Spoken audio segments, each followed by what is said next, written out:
a renovated beach and playground. The park has been closed for over a year for all of this work to be done. The state park has a 250-acre lake and over 1,600 acres of land.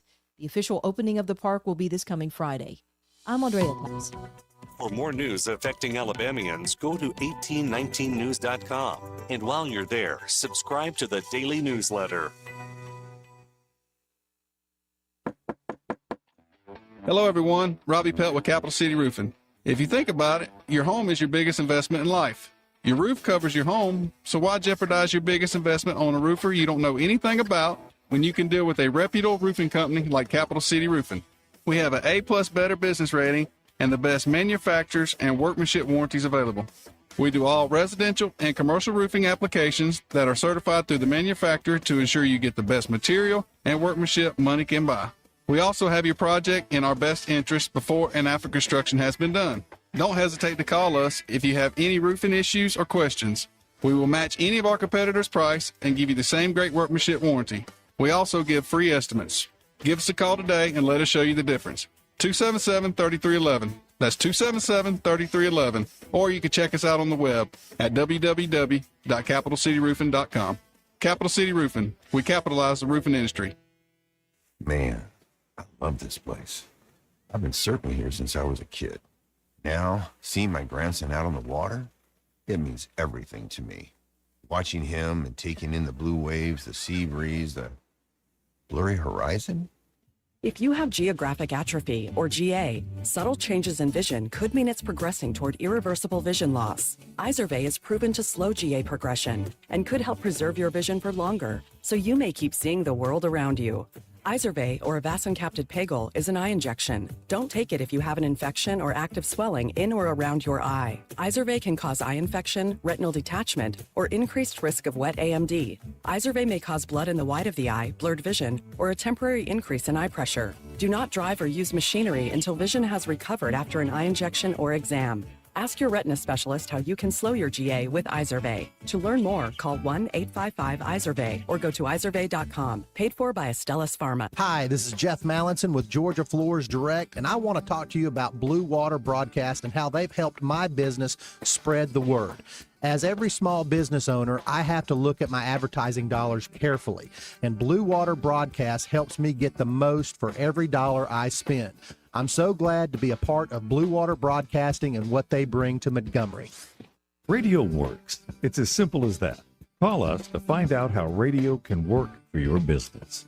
Blue Water Broadcasting. Local folks helping local business. The views and opinions of the following program are solely those of the host and other contributors. These do not necessarily represent those of Liberty Acquisitions 825, Blue Water Broadcasting, its management, staff, or any advertisers.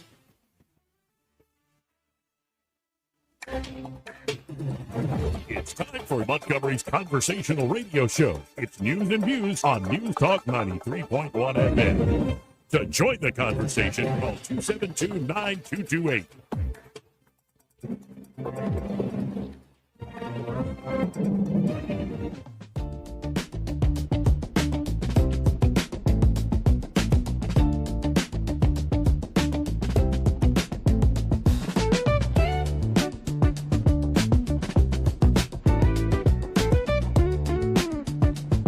Clark. Welcome into the program. Thank God for another beautiful day. Hopefully it'll be a good, beautiful show. And Montgomery needs a new mayor. Welcome into the program again. And joining us as he does to kick off the show, we'll get to plenty today. A lot of J.D. Vance I want to play from the Turning Point event. Good turnout, good event, and the vice president can very much hold his own. But joining us now we have Jeff Poor, host of the Jeff Poor Show and editor-in-chief at 1819news.com. Jeff, do you agree that Montgomery needs a new mayor? I think we've been talking about this for, 5 years now, Joey? Yeah, but it bears repeating. Yeah, but you're right. And hey, he dodged the bullet. The Alabama legislature let us down. I think Speaker Ledbetter should be ashamed of himself. Just be straight up in that you didn't want to do it. Don't stop being so politely dishonest with, we just ran out of time. Give me a break. I could see I hear the makings of a Joey Clark op-ed for 1819 News. Perhaps. It's just I don't know. With the mayor, it's like, well, can I just write Montgomery needs a new mayor over and over again? Like, Well, no, I know we talked about this in the past, but like the whole state's having to foot the bill for Montgomery's police protection because Montgomery can't take care of itself. So the state there has to be strings attached. If you can't take care of your own city, if Jeff Poor in Fairhope, Alabama, and all the people in Mobile, Huntsville we have to share this burden together, which is fine, then there ought to be strings attached, and he should be held to some kind of standard, or his city should be held to a standard, and they should have, a level of police protection there that's acceptable. here, and it seemed like the Alabama Senate agreed, and I'd imagine a lot of people in the House would agree, yet somehow the bill, what is this we ran out of time nonsense? It's a garbage excuse because they could have clotured. So the speaker essentially said, right on time, they gavelled out at 5:30 or something. They could have gone till midnight if they needed to. But he said, well, we would have had to have cloture. Well, we don't cloture on the last day typically. They do it all the time. And he's playing fast and loose with the truth here. He was doing this. He made, the horse trading, whatever it is. Just be honest. Don't lie to us that you couldn't have gotten this done if you'd wanted to. And they're essentially lying to it. And it's like we're too stupid to know how this whole process works, but we could figure it out. And we know that this is just somebody somewhere said, we don't want you to pass this. And he said, okay. Yeah, I'm just wondering, like, why. And in my frustration, I've said it's that small town good old boy network mentality of we don't want the state to jump in there. Or it could be, somebody, you're right, in a particular position has the speaker's ear.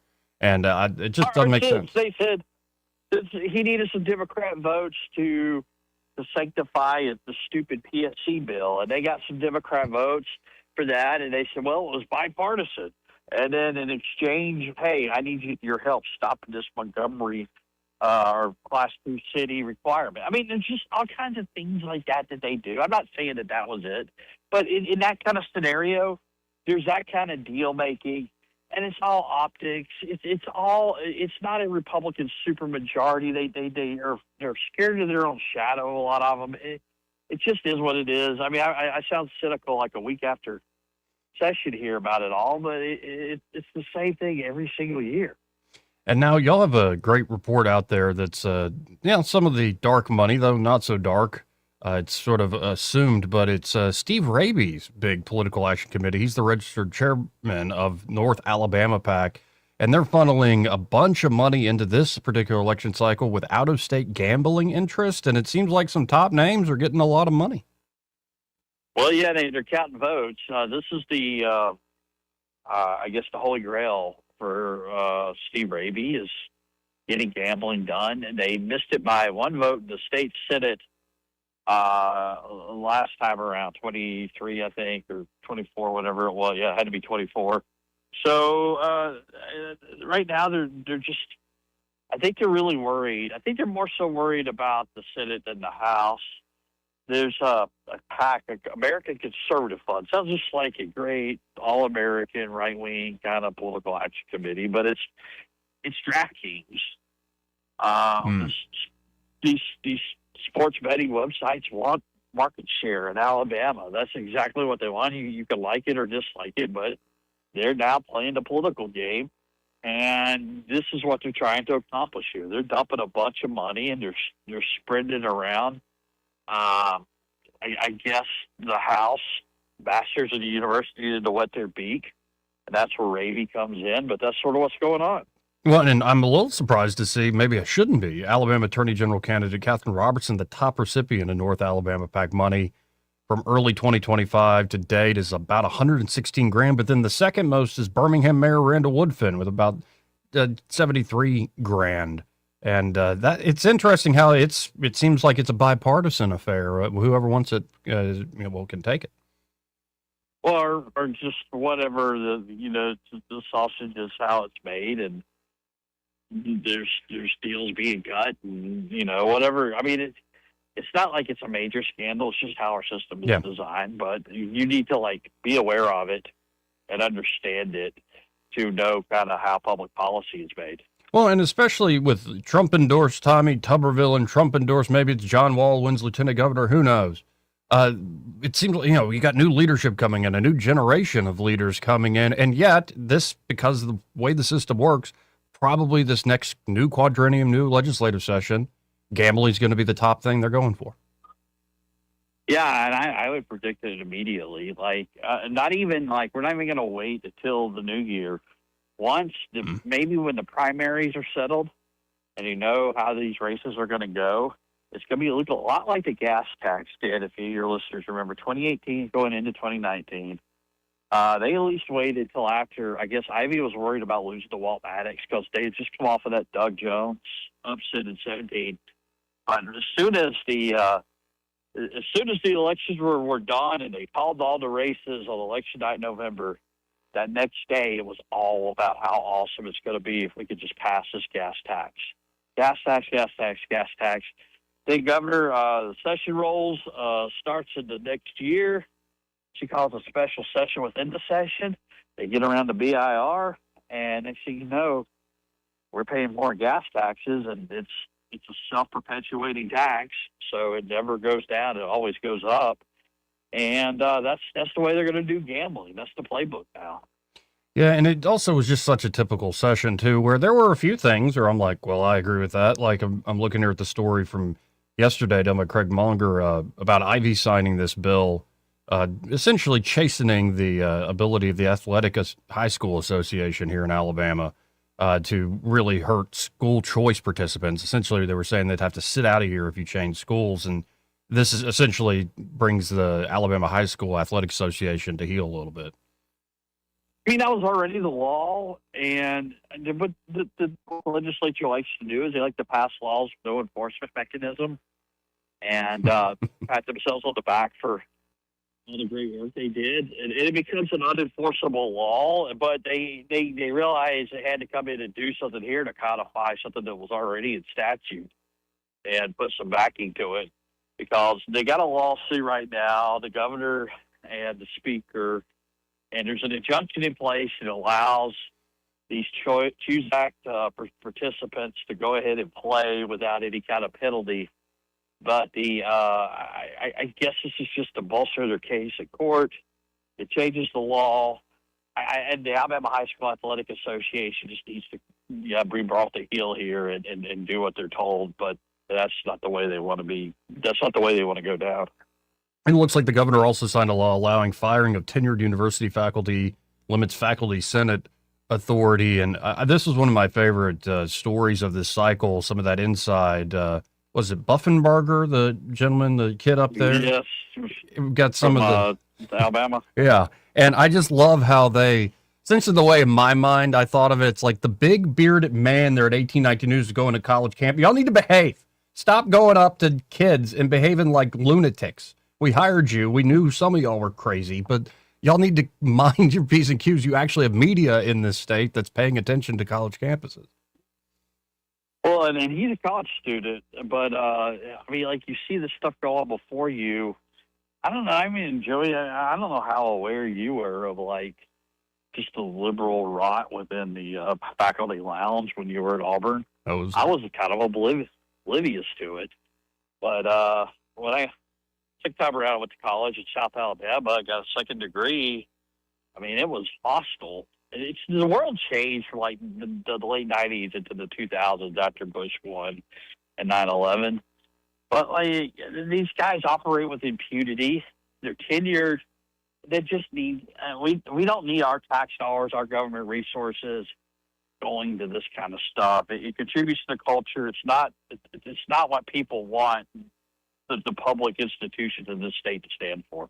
Well, I have to confess something to you. Kind of all the rage these days for me confessing. In college, I did take a lot of the left wing classes because I got really good at the deconstructionist, postmodern crap, essentially just making stuff up and tearing things down. And I'd always get A's. And it's this is awesome. Like, I just make up crap. This is the easiest thing in the world. Wasn't honorable that I did that, but so I ran into plenty of the feminist variety, and you also ran into plenty of the sort of elitist institutionalists like the EU, the European Union can do no wrong on foreign policy types. And, Right. yeah, and, you just learn to play the game. And it wasn't until later I kind of look back and go, oh, yeah, there was a lot of Looney Tunes there, especially in Haley Center as I'm taking a poli-sci degree. Well, hey, you did it the right way then. I mean, you got your grades. I was just oblivious to like sort of some of the activism stuff and Auburn. I'm telling you, man, I had a building science degree, and I remember being there for Clinton's impeachment, and I like my faculty, the teachers I had were pretty right wing, and I always saw that's just stuff you see on TV about liberal college professors, liberal arts. I'm sure there's some liberal professors, and they're probably more than, but it's not that bad. But the second time around, I went to get a journalism degree at South Alabama, and it was just downright like warfare. Trying to be the right winger on campus, and they didn't like that. But just like this directional commuter college professor, like trying to tell me the virtues of like Plato's Republic and why we need to have that over our current system. It was just insanity. Yeah, but like journalism school in the South is hick lib central, man. Like it's, they find their little oasis in deep red Alabama and they stick to it. It's, they told me, and I told this story before, just real quick, but like when I graduated, they told me never to come back.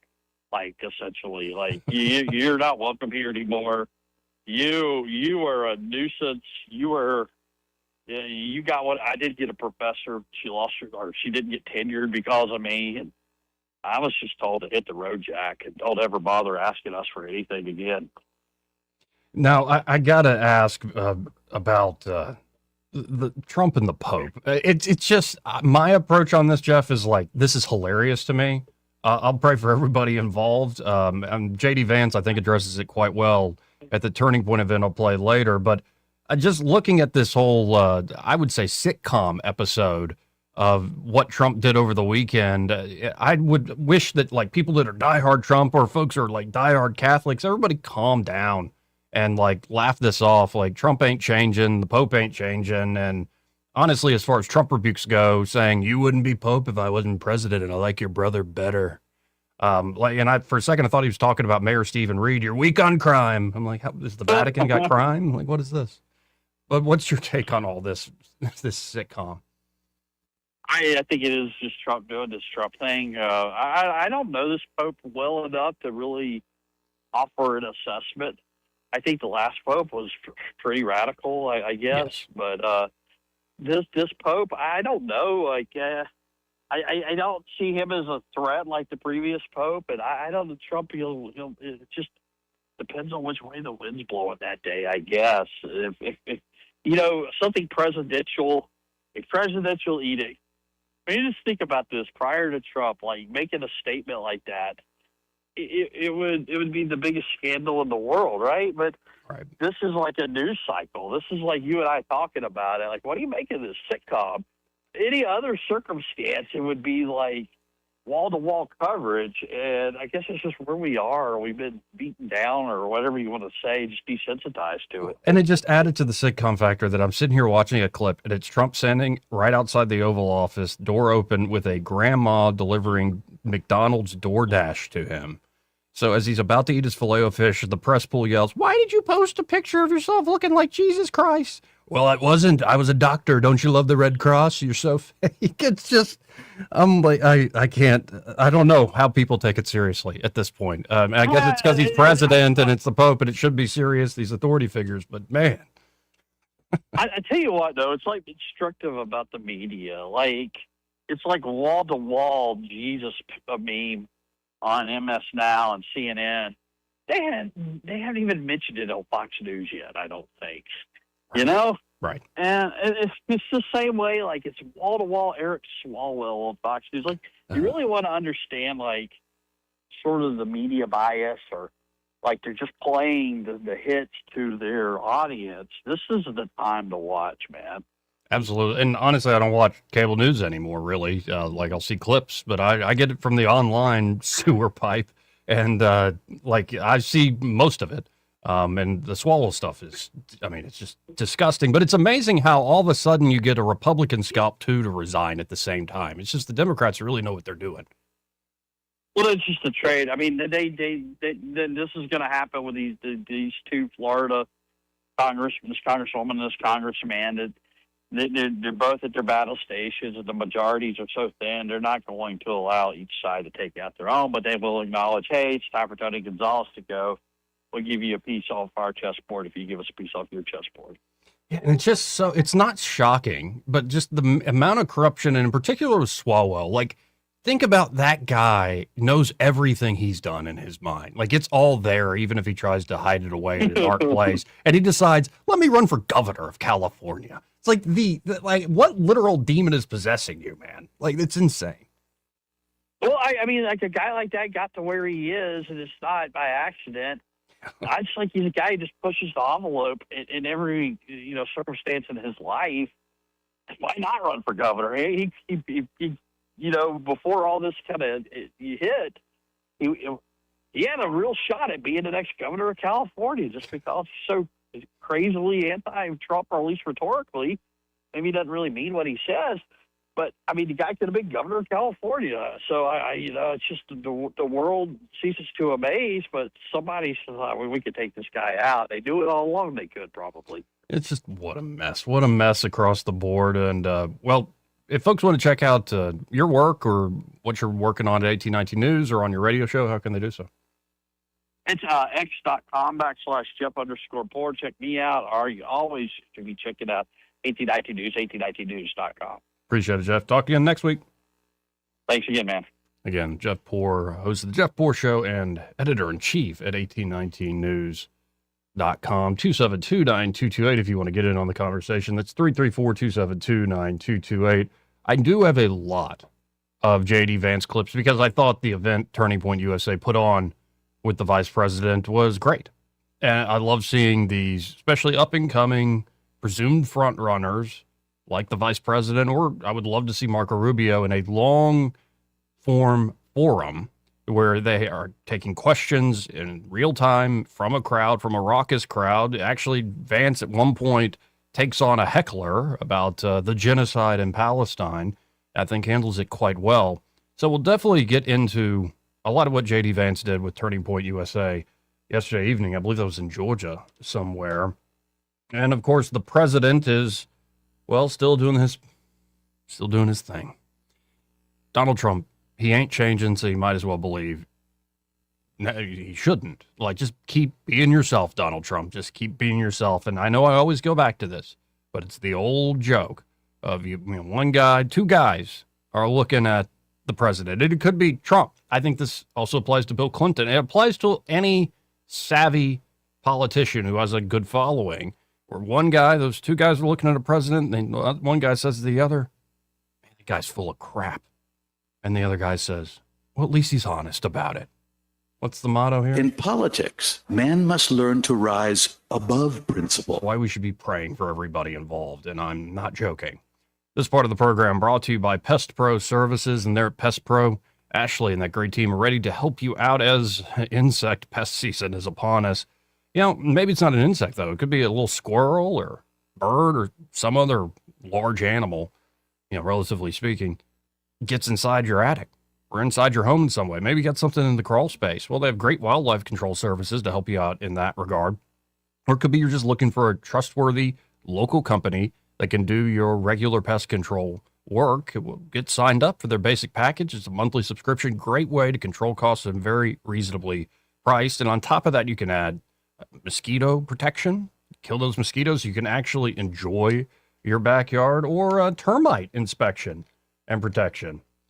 So check out Pest Pro Services today. That number, 265-9990. That's 265-9990. Or you can always learn more at ppsriverregion.com, or just search Pest Pro Services on the Book of Faces. And they always have plenty of activity on that Facebook page, including great ways they're giving back to the community and stuff you can participate in. Y'all check out Pest Pro Services today. Again, When you want to know, call a pro, and be sure to tell them that Joey, that fellow on the radio, sent you. Try to do too many things at once, but as I was talking about the mosquitoes and Pest Pro, I remembered this old classic back in the 2015-2016 campaign where Donald Trump, well, really hated mosquitoes. The Democrats, there was a mosquito. I don't want mosquitoes around me. Never changed. I don't like mosquitoes. I don't like those mosquitoes. I never did. Okay, speaking of mosquitoes, hello, Hillary. How are you doing? Insiders from Washington, D.C. They know what has to be done, too, but they'll never do it because they're working for themselves. I see a mosquito. Right now, I don't like mosquitoes too much. Get out of here, you mosquito. Quite a while ago. I want to tell you something in case you didn't know it. Oh, it's a mosquito. I never liked mosquitoes. I like them even less now. But I played golf with John Elway, and I will tell you something you will not be surprised at. Never change, Mr. President. Never change. We'll be right back after this. Want to carry News Talk in your pocket? Download the News Talk 93.1 app from the App Store. Available on iPhone and Android. Never miss a moment. Download now.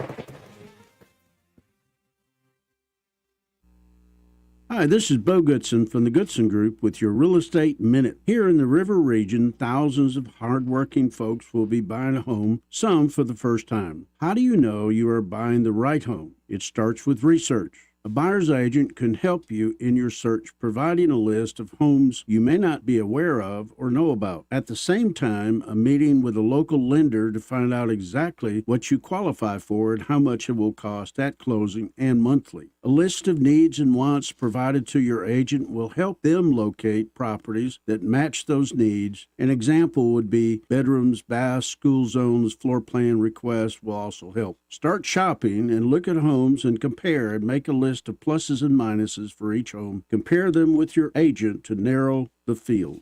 After you work out the contract, appraisals and inspections come next, and then the closing. For more details, call Bo Goodson at the Goodson Group, 221-2883. That's 221-2883.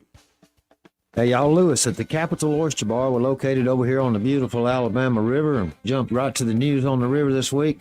We're excited the Ospreys have moved back in town. That's right. We have a young Osprey couple that's already laying eggs up here. We got a TV camera on it where you can sit here in the restaurant and check it out. That's a really cool thing for children and adults alike. Great show lined up for you this Sunday afternoon at 4 o'clock. We're back in the music business. Miss Gina Coleman is bringing her band to town. Misty Blues in town. That's right. The Misty Blues crew is coming out of Western Massachusetts down here to the Oyster Bar at 4 o'clock showtime.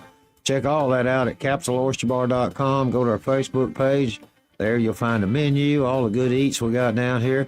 Also, I got an RV park. You can get them down here and stay for a little while, or check out the boat rental. We got rent out pontoon boats. All you need is a driver's license, a credit card. We'll have a good time Sunday afternoon, 4 o'clock showtime. Bring the whole family with you, and we'll have a great time. See you soon. When it comes to your mortgage, who you work with matters. And this is one decision where local makes all the difference. Don't fall victim to flashy mailers, spam calls, or 1-800 lenders who don't even know your name, much less your neighborhood. Those lenders are often sitting in some faraway state, reading from a script, and chasing volume, not relationships. A local lender understands the market you live in, or should I say that we live in. At Alabama Home Mortgage, you can look at us in the eye and trust us with one of the biggest financial decisions you'll ever make. Local lenders don't disappear after closing day. Our reputation is built right here, one family at a time. So before you pick up the phone and call a stranger, remember us, Kim Williams and Madeline Cannon at Alabama Home Mortgage. You deserve guidance from someone who knows the community because they're a part of it. Give us a call at Alabama Home Mortgage today at 334-567-4223 or visit us online at myalabamahomemortgage.com. That's Alabama Home Mortgage, because there is a difference in mortgage companies. NMLS 1586368, Equal Housing Lender. This is your roving reporter. Today I'm talking with a man from outer space. What's up, Earthling? I see you've landed your spacecraft over there in that field. That's right, man. My question is, why have you landed here on our planet? I came to see David Ernest. The asset preservationist? Yeah, man. I wanted to see if he would take a look at my portfolio for me. Well, before you make the trip over there, call him on his toll-free number, 833-596-7233. And I understand those last 4 digits spell out the word safe. That is correct. Funny thing happened the last time I came to Earth. What was that? I went to the Walmart, man. Yes? And I accidentally went in the back door. How did that work out? Well, they stopped me and very gently told me that I needed to go around front and come in. And then what did you do? I said, cool, man. Take me to your greeter. You flew millions of miles just for that. Hey, man, I don't ride them. I just read them. For too long, Alabama's statewide news companies have shamed us for our conservative Christian values. Alabama deserves a news company that cherishes our culture, a company that isn't bought and paid for by the powers that be. 1819 News is that company. Run by Alabamians for Alabamians, 1819 News celebrates what is good and beautiful about our state, while exposing those who work against our values in secret. Just go to 1819news.com to learn more. Subscribe to our newsletter. That's 1819news.com. With the Wall Street Business Report, I'm Rich Thomason. Wall Street began the day not too far from where it closed yesterday. Financial markets are watching the Mideast as mediators work to extend the U.S.-Iran ceasefire, allowing more time for diplomacy. President Trump predicts another round of U.S.-Iran talks in a few days. Oil prices hover below $100. Benchmark U.S. crude rose $1.03 to $92.31 per barrel. Brent crude picked up $1.23 to $96.02. The Walt Disney Company has begun layoffs expected to lead to 1,000 company-wide job cuts. These layoffs come on the heels of January's consolidation of Disney's marketing division. Global inflation this year will likely hit 4.4%, up from 4.1% last year. That's the prediction of the International Monetary Fund. For the Wall Street Business Report, I'm Rich Thomason. Rich Thomas weather brought to you by M&M Outdoors. Book your stay today at MNMCampground.com for relaxation at its best. It's easy to find and hard to leave. M&M Outdoors, your home away from home. A long string of very warm, storm-free May-like days in April rolls on. Today's high temperature once again in the upper 80s with plenty of sunshine. We'll go down near 60 for a low tonight with mostly clear skies. Upper 80s again tomorrow, Thursday, with more sun. Near 90 on Friday would tie a record. And even Saturday's high near 90 would be record territory. There is a small risk of scattered showers and storms in the overnight hours Saturday night into early Sunday. Otherwise, storm-free and dry. From the Blue Water Weather Center, this is Rich Thomas. Live local talk, the River Region's only 24-hour News Talk FM station. News Talk 93.1 FM WACV.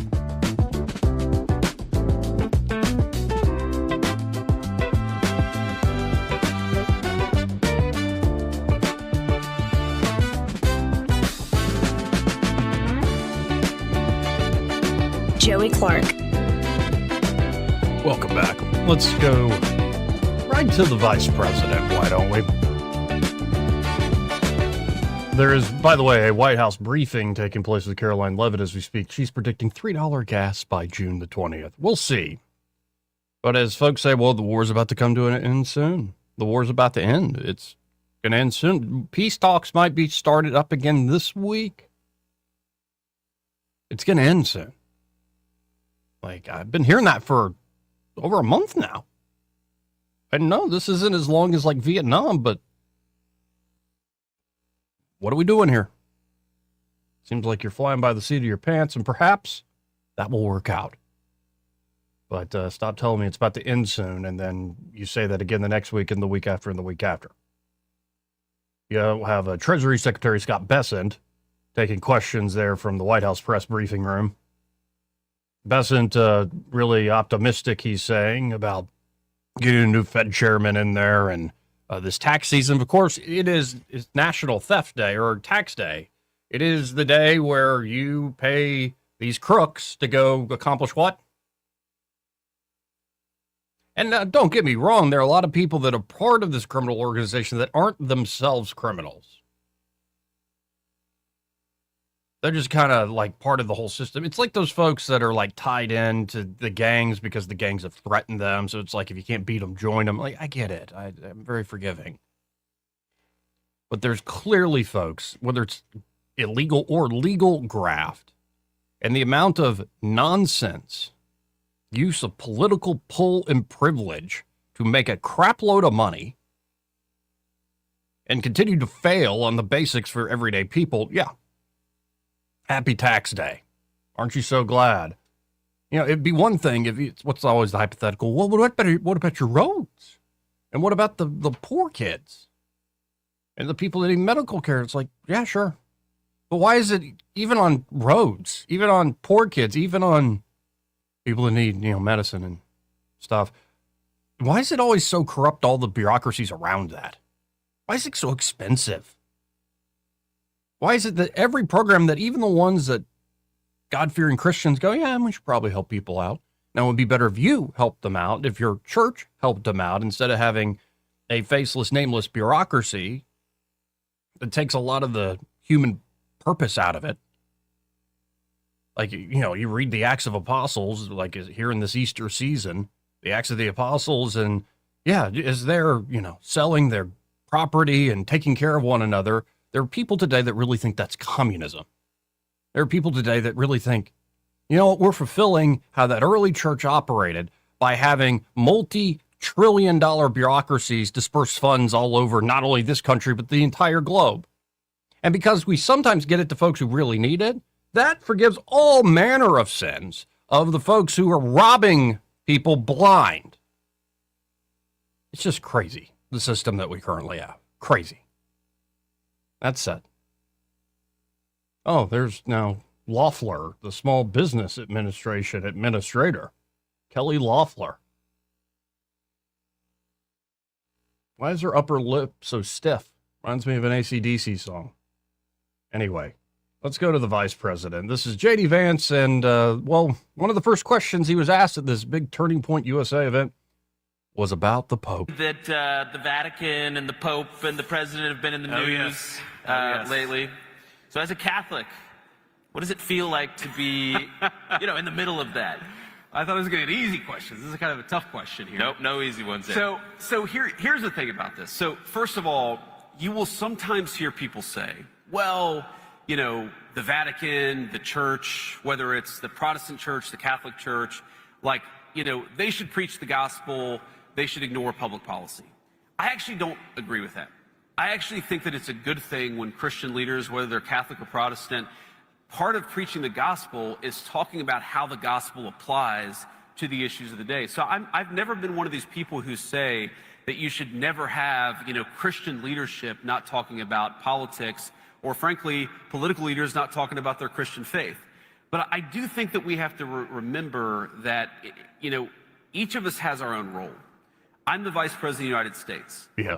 The fundamental way I understand my role is that I'm trying to take the lessons, the moral truths that are rooted in Christianity, and I'm trying to apply them to a whole host of complicated real-world scenarios. Mm-hmm. Thank you. Why are they applauding for that? It's a pretty So basic my thing job to do. is to apply moral truth to try to do the best thing for the American people. That's my Right. job, and that's the President of the United States' job. And of course, he's the person who leads our administration. The Mhm. Pope's job is to preach the gospel. Okay, and again, I think that sometimes in the context, it doesn't bother me, even when I disagree with him. And I have a lot of respect for the Pope. I like him. I admire him. I've gotten to know him a little bit. It doesn't bother me when he speaks on issues of the day, frankly, even when I disagree with how he's applying a particular principle. So the most obvious example is, it has frustrated me that some of the Catholic clergy have attacked mercilessly the Trump administration on immigration. It is a constant idea that somehow everything that the Trump administration does when it comes to securing our borders is inhumane. And my constant response to that is, how is it humane to allow drug traffickers and sex traffickers to bring little kids across the southern border? Amen. How is that humane? It's a good point. It's a very good point. Kind of agree with that But point. again, I'd almost rather have the conversation. So I kind of like, even when there's disagreement, I like it when the Pope comments on questions of immigration. I like it when the Pope talks about abortion. I like it when the Pope talks about matters of war and peace, because I think that at the very least it invites a conversation. So I think some people, their reaction to this is to say, well, he shouldn't have said that. And look, there are certainly things that the Pope has said in the last few months that I disagree with. Let me just take like one very concrete example, related to this conflict in Iran. So the Pope said something where he said, and I'm gonna try to remember the exact quote, but he said that God is never on the side of those who wield the sword. God is never on the side of those who wield the sword. I'm pretty sure that he said that exact. We've never blessed a statement. Now, conflict or something. On the one hand, again, I like that the Pope is an advocate for peace. I think that's certainly one of his roles. On the other hand, how can you say that God is never on the side of those who wield the sword? Was God on the side of the Americans who liberated France from the Nazis? Was God on the side of the Americans who liberated Holocaust camps and liberated those innocent people from, those who had survived the Holocaust? I certainly think the answer is yes, and I agree. Jesus Christ does not. I agree. Jesus Christ certainly does not support genocide. Yeah, somebody yelled from the cheap seats, Jesus Christ doesn't support genocide. Yelled that out from the dark. He certainly does not. I think that's pretty easy. I think that's a pretty easy principle.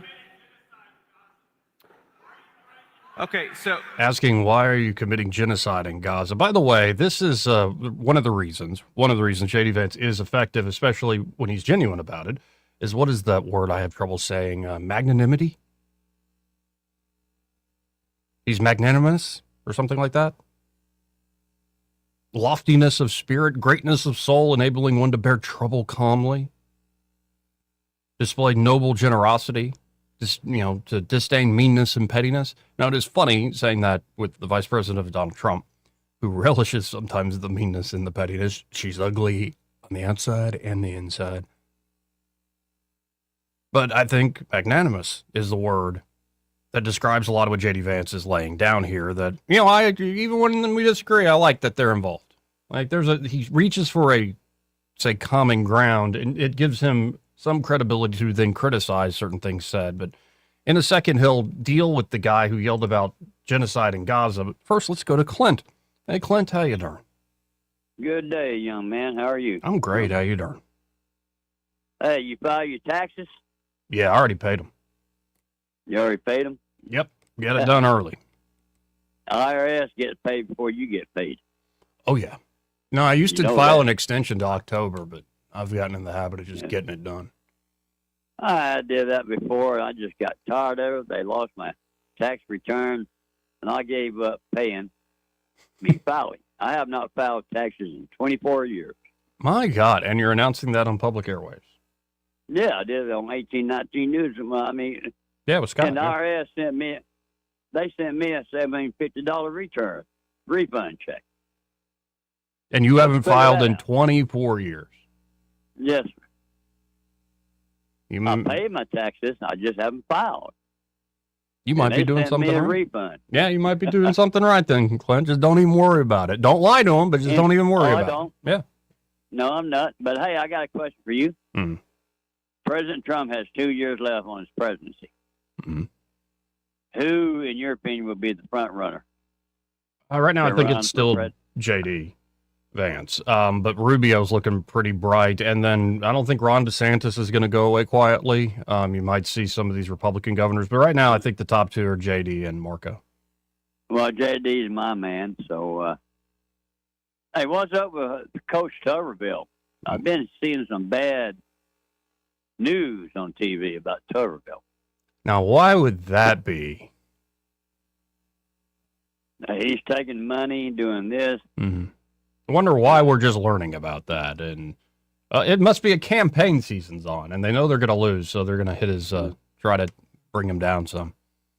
I agree with that. Yeah. So. Yeah, I know. I asked Coach about the stock trading ban that Josh Hawley did months ago, and Coach was pretty straight up about it, saying, if you ban all this stuff, you're not going to attract good talent. We don't get paid enough. which is not, I'd imagine, what the populist line should be, but I think he has a point that if you're barely making enough money to even live in Washington, D.C., let alone hold 2 residents, around the nation, like, you're going to end up with this sort of system where people's broker, not directly people's broker, trading certain things. Yes, sir. I agree with you 100%. So I'm pretty smart on politics and dumb on other things, but thank you for taking my call. Appreciate you, Clint, as always. 272-9228. Now let's go back to the vice president. He's going to answer this heckler here in just a moment. So here's a guy. Let me just say this. This is a guy. No. First of all, random dude who's shouting. Can I finish my point and then I'll respond to what you just shouted? Is that okay? Okay, great. Yeah, can we give him 1 second to answer this? So let me just finish this question on the Pope, and then I want to respond to what this guy said. So, number one, when the Pope says that God is never on the side of those who wield the sword, there is more than a 1,000-year tradition of just war theory. Yep. Okay? Now, we can, of course, have disagreements about whether this or that conflict is just, but I think that it's important, in the same way that it's important for the Vice President of the United States to be careful when I talk about matters of public policy, I think it's very, very important for the Pope to be careful when he talks about matters of theology.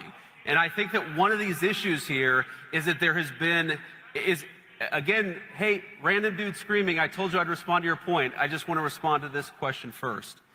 But I think one of the issues here is that if you're going to opine on matters of theology, you've got to be careful. You've got to make sure it's anchored in the truth. And that's one of the things that I try to do. And it's certainly something I would expect from the clergy, whether they're Catholic or Protestant. Now, to respond to this guy here, he said, I believe he said the administration supports a genocide in Gaza. And here's my response to that. When we came in, the humanitarian situation in Gaza was an absolute catastrophe. You know who's the person who got a peace agreement in Gaza? Donald J. Trump. So if you want to complain about what happened in Gaza,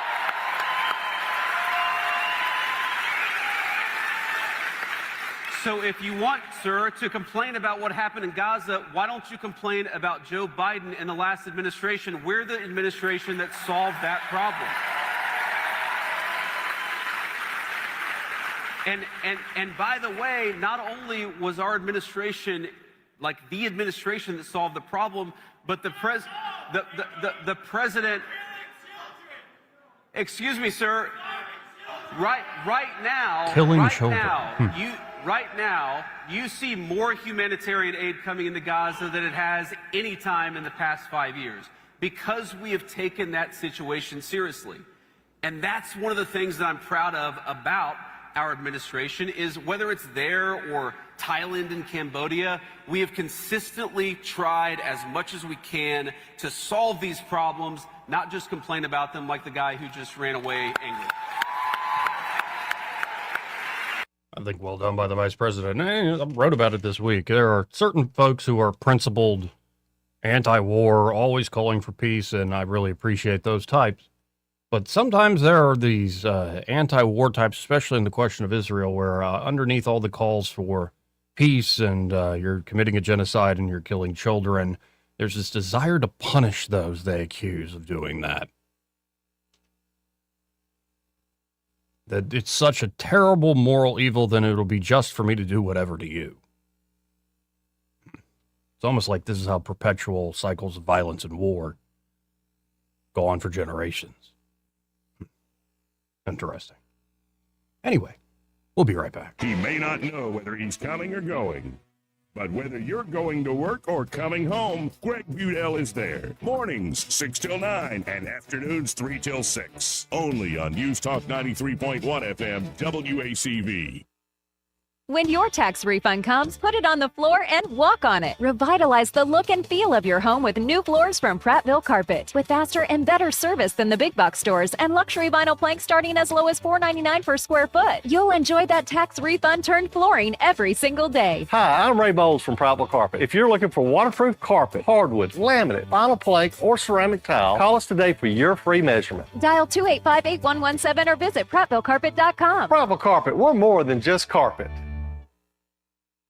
On FM, on your smartphone, and online. The River Region's most trusted voice. News Talk 93.1 FM WACV.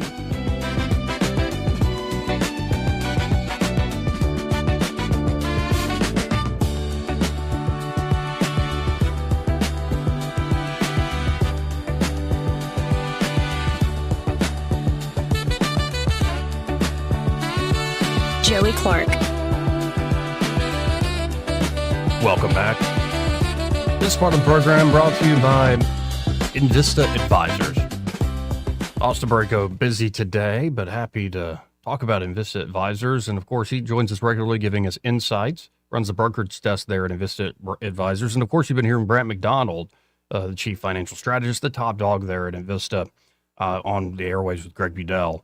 And at Invista, not only can they help you, say, your stock portfolio with your investment and strategy and asset management, but if you're looking for long-term financial planning, wherever you are in life, all aspects of it. Could be you're starting out making a family, just starting up that family. You need life insurance. You need a plan for, future education. You almost have to change it now. Is it a college fund, or is it more like a skilled trade fund, or whatever it is? Or maybe we're just going to create a big nest egg so the kids is going to be all right, whatever happens, education or not.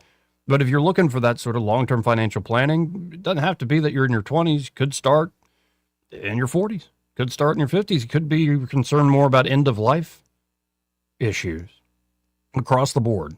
It's neither too early nor too late to get in touch with Invista Advisors to get together a financial plan. So you can always learn more at InvistaAdvisors.com. But I really encourage you to call them direct, start the conversation that way at 387-0094. That's 387-0094. And be sure to tell them that Joey Clark, that fella on the radio, sent you. So J.D. Vance is asked about Iran and what's going on at this point. And of course, the Treasury Secretary right now live in the White House briefing room is answering questions on many of these points. Like, when will the economy come back? What about inflation? Will this blockade even actually work or whatnot? Like, where are we at? Honestly, I think on the war, it's a bunch of good questions. Like, where exactly are we at on this? Here's the vice president with TPUSA last night. But here's where we are on, fundamentally, the president set a policy. Iran cannot have a nuclear weapon. And right now we are negotiating to make sure that very thing happens. And here's, what's interesting about this is what's interesting about this is that we have this ceasefire that's in place. I think it's 6 or 7 days old. Right now, this ceasefire is holding. And what you're seeing is what the president wants to make, he doesn't want to make like a small deal. He wants to make the grand bargain. And what he's basically offering to Iran is very simple. And frankly, it's something that no president has had the ability to offer. He said that if you're willing to act like a normal country, we are willing to treat you economically like a normal country. He doesn't want a small deal.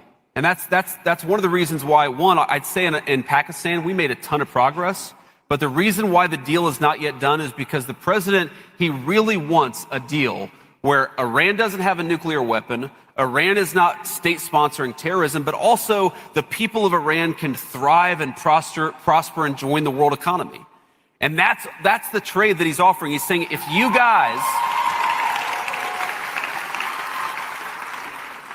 guys commit to not having a nuclear weapon, we are going to make Iran thrive. We're going to make it economically prosperous, and we're going to invite the Iranian people into the world economy in a way they haven't been in my entire life. And that's the kind of Trumpian grand bargain that the president has put on the table.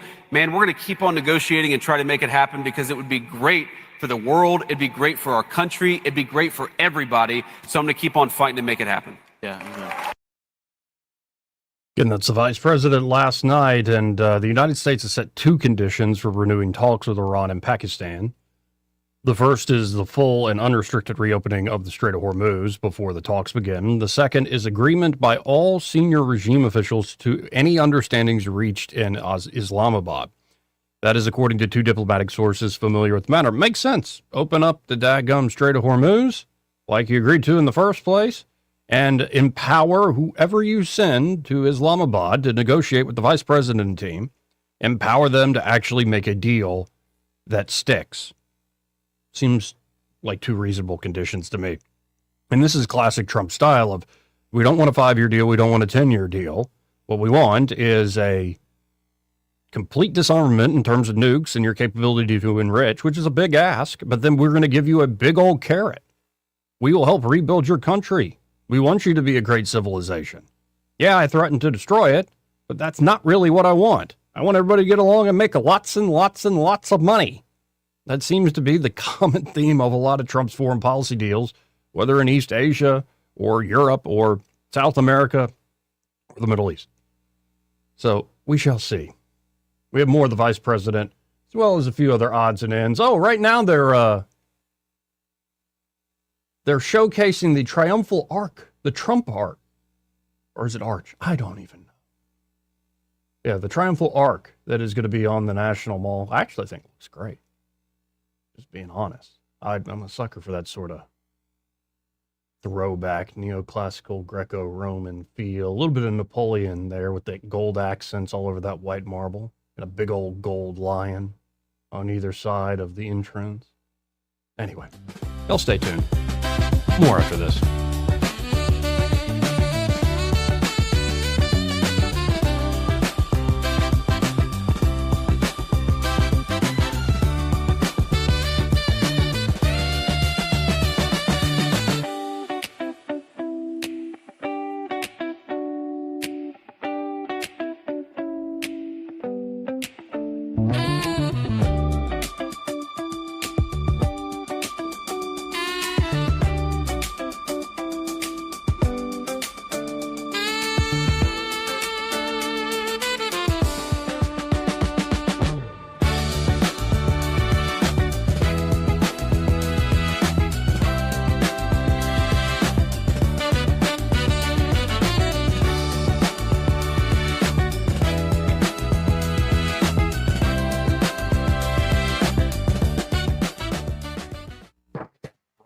From the Riverside Chevrolet Master Control Center, this is WACV Cusana, News Talk 93.1 FM. When it's Chevy, it's Riverside.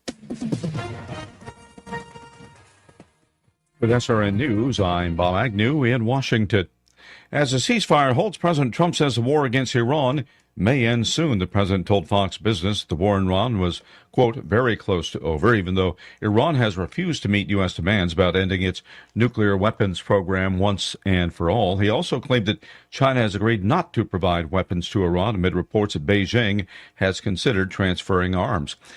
It is tax day 2026 today. Economist Steve Moore says if your refund this year is a little bigger than normal, you can thank President Trump and the Republicans for their One Big Beautiful Bill Act that was passed last year.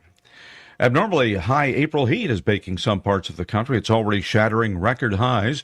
Forecasters say the near-record temperatures could last into the weekend across a wide area, including New York, Philadelphia, and Atlanta. This is SRN News. You're not just overweight, you're in survival mode. No pill or crash diet's going to fix that. They don't address why your body is storing fat. At PhD Weight Loss, they treat unwanted weight as a symptom, a signal that your metabolism, hormones, and stress response need attention. Fix that, and the weight comes off naturally. Call PhD Weight Loss, mention Mike G, you'll get 2 weeks free, and they'll pay for your food. Call 864-644-1900, 864-644-1900, mention Mike G, or go to myphdweightloss.com. Hi, I'm Kirk Cameron. Is health insurance eating up your budget for 2026? If you're looking for ways to better steward your finances, consider this. Christian Healthcare Ministries is a health insurance alternative at half the cost. As a ministry, CHM allows you to share the burden of medical bills with other believers. Join CHM today by visiting chministries.org/wellness. That's chministries.org/wellness. The Rich Thomas Weather Network, brought to you by Montgomery Paint and Body. From little fender benders to total body repair, MPB will fix it good as new, maybe better. For 4 decades, the Turner family has been getting you back on the road. Call 279-7325. Our long string of very warm, Storm-free May-like days in April rolls on. Today's high temperature once again in the upper 80s with plenty of sunshine. We'll go down near 60 for a low tonight with mostly clear skies. Upper 80s again tomorrow, Thursday, with more sun. Near 90 on Friday would tie a record. And even Saturday's high near 90 would be record territory. There is a small risk of scattered showers and storms in the overnight hours Saturday night into early Sunday. Otherwise, storm-free and dry. From the Blue Water Weather Center, this is Rich Thomas. Budget Floors and More has the best prices. Carpet as low as 69 cents per square foot. LVP starting at $1.29 a square foot. Sheet vinyl as low as 65 cents per square foot. And the lowest prices on flooring installation supplies. Budget Floors and More across from Delray to Publix. From the Blue Water Broadcasting News Center, these are today's top stories. Montgomery police have made a second arrest in a 2025 deadly shooting. 21-year-old Jarcavius Smith is charged with capital murder. The shooting took place March 20th in the 700 block of Haverlock Lane, where 23-year-old Shaquille Davis was found dead from a gunshot wound. 21-year-old Lamesian Allen is also charged with capital murder in the case. Governor Kay Ivey signed the Work Zone Safety Act into law Tuesday afternoon. The act establishes a 2-year pilot program using automated camera systems to enforce speed limits on interstate construction zones. Drivers caught going at least 10 miles per hour over the limit in a work zone will receive a traffic citation in the mail. Alabama State University officially introduced Chris Wright as its new men's head basketball coach Tuesday afternoon. Chris Wright has an overall career record of 332 wins and 121 losses with a history of transformational success. In 2021, Wright took over a 1-win Langston University team and led them to a 31-3 record in just his first season. From the Blue Water Broadcasting News Center, I'm Sky Mosley. This hour of news and views is brought to you by our good friends at Alabama Home Mortgage. Alabama Home Mortgage, 567-4223. Visit them on the web at myalabamahomemortgage.com. NMLS number 1586368, an equal housing lender. What's your biggest investment? More than likely, it's your home. So treat it that way when you hire a painting contractor. With PBS Painting, there are no gimmicks, no $99 specials. Just quality painting and someone who treats your home with the same respect that you do. At PBS Painting, we have been painting for years and look forward to many more years to come. With PBS Painting, the job gets prepped properly, whether it's cleaning, scraping, or priming. We always use quality products, which is a must for a quality paint job. So if you're looking for a painter that doesn't need upfront money and is on the job at all times, then please give me a call. Scott Bowers and PBS Painting, 294-5122. That's PBS Painting, 294-5122. Look at some of our work on Facebook at PBS Painting Montgomery. The views and opinions of the following program are solely those of the host and other contributors. These do not necessarily represent those of Liberty Acquisitions 825, Blue Water Broadcasting, its management, staff, or any advertisers.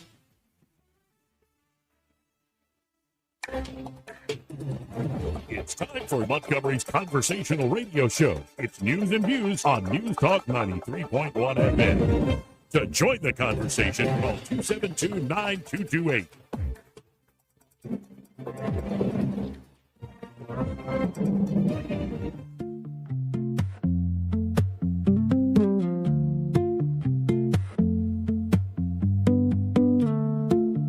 This is how you conduct yourself in a democracy?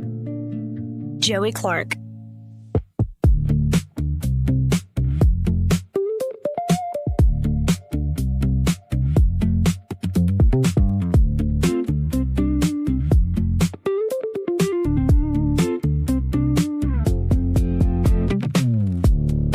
Welcome back. 272-9228 if you want to get in on the conversation. That's 334-272-9228. And apparently last night when JD Vance was with Turning Point USA, he was supposed to be joined by, of course, Erica Kirk, widow Charlie Kirk, And because of security concerns, she canceled her appearance at that particular event. And of course, the vice president was asked about a lot of the conjecture, conspiracy, rumor, and innuendo, winking and nodding and whatever other way you can come up with everything that's stirred up around Erica Kirk since the awful assassination, murder, slaughter of her husband in front of God and everybody. So here's the vice president taking on this particularly thorny topic. But so Erica's struggling with this, and of course that's terrible, unspeakable. Most of us cannot even put ourselves in her shoes, while at the same time, she's trying to make sure that Charlie's legacy doesn't die. And in that context, everybody is attacking her over everything, and they're lying about her, and it's one of the most disgraceful things that I've ever seen in public life. And I've seen a lot of crazy stuff in my life as a political leader, and I will tell you that the people who tell you, I was there with her, I was holding her hand, my wife was hugging her while we loaded Charlie's body onto Air Force Two and said the Lord's Prayer, the people telling you that Erica wasn't grieving her husband are full of shit. And we need to be honest about that fact. Full of... Excuse my language. My wife says I got to work on my language. She's been telling me that for 12 years, and it still hasn't taken. But the thing is, look, when you become a public figure, the natural thing, and I've talked to Erica about this privately, is a ton of crazy people say a ton of things about you that simply aren't true. But the thing that makes it so egregious with Erica is that she's a grieving person who's trying to carry on her husband's legacy. And look, we all do things that are wrong. If you want to, criticize Turning Point USA for not taking this position or having this political disagreement, or maybe it should do this or that, that's all above board. But to say that Erica Kirk wasn't grieving her husband on that day, to say that Erica Kirk was somehow complicit in it, is so preposterous and so disgusting, and it's one of the things that has broken, I think, the American public conversation of the last 6 months. Andrew, we could talk about this for a long time. Charlie's absence, I felt it so many times in so many different ways. There have been so many times where I wanted to call Charlie and say, man, you've got to call this person, or man, you've got to put this event together so we can help this candidate. Or just to bounce ideas off of as a friend. There have been so many ways in which I felt that void, but one of the ways in which I felt that void is that it's like the response to Charlie Kirk dying, the response to Charlie Kirk getting assassinated by a left-wing furry lover is the response should have been, let's go after left-wing violence and terrorism. Let's defund the networks of left-wing violence and terrorism. That's what we've been doing in Washington, D.C., and that's what we've been fighting for every single day. Savannah Hernandez, of course, was assaulted in Minnesota a couple days ago. I talked to Kash Patel on the way down here, and I said, I assume that we're doing something here. And he said, yes, we've had multiple agents on the ground. We've already talked to Savannah. We're going to use the video to try to go after the people who assaulted her and then try to defund the networks that fund those radicals who are going around assaulting activists. That's what we should be doing.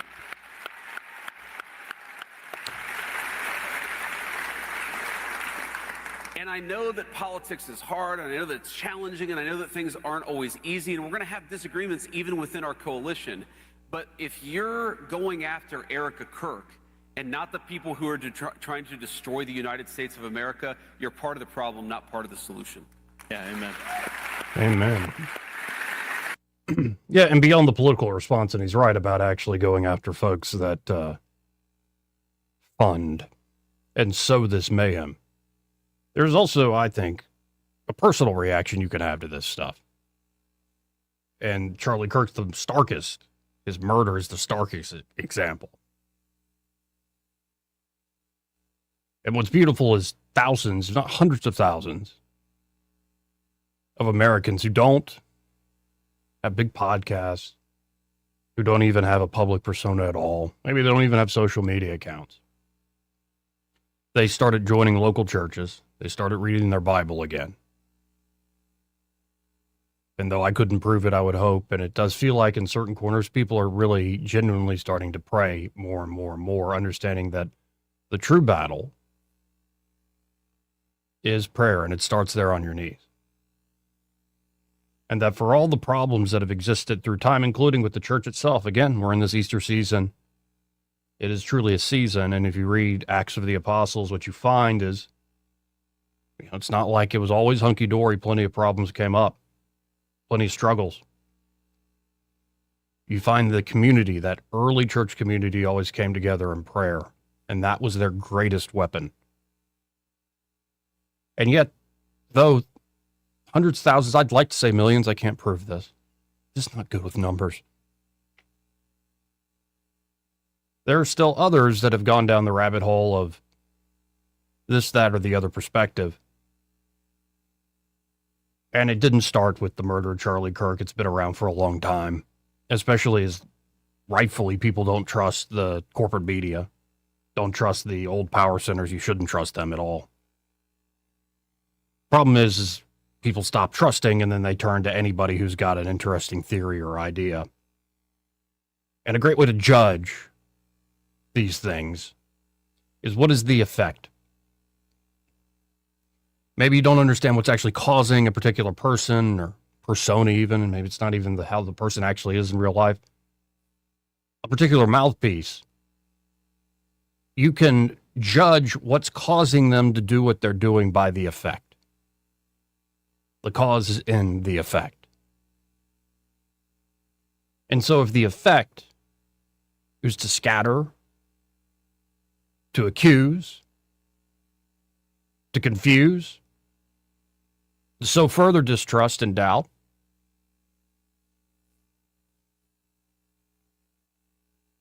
you have to wonder what's causing that. And it happens with a lot of folks. Some folks don't even mean it. They mean well. They're hurt. They're wounded. They've learned not to trust people or trust the world. But still, if the effect is to scatter, to accuse, to sow discord and disharmony in the community, and that's, take your pick. I'm not even singling anybody out. Take your pick in this political world we live in, on the right or the left. You have to wonder where that's coming from. And I would humbly suggest, don't listen to those sorts of voices, even if they mean well. Now, not all of them mean well. They know exactly what they're doing, and they're cooperating very much with that voice of the accuser and the scatterer. That said, I thought the vice president, the president ain't going to change. The president's been having a heck of a week saying that China loves I'm opening up the Strait of Hormuz. No, China hates the blockade, but it's classic President Donald John Trump. China loves what I'm doing. They just love it. But they said the other day, just yesterday, they hate it. Trust me, they love what I'm doing. You know what? I've kind of learned to let the man cook. Let him do what he does. But speaking of the spiritual aspect of things, J.D. Vance was asked about his broken home, like broken childhood. And in particular, how it is a common theme out there with folks that want to sell you a government program to right the wrongs that have, fallen upon you. That because you don't have certain privileges, because you don't have a family with generational wealth, because you didn't get that college education, or maybe you were born into a world where you always had health problems, or you're born blind with some sort of disability. There's all sorts of things that can happen. Maybe your parents were awful. Maybe they were drug addicted, alcoholics.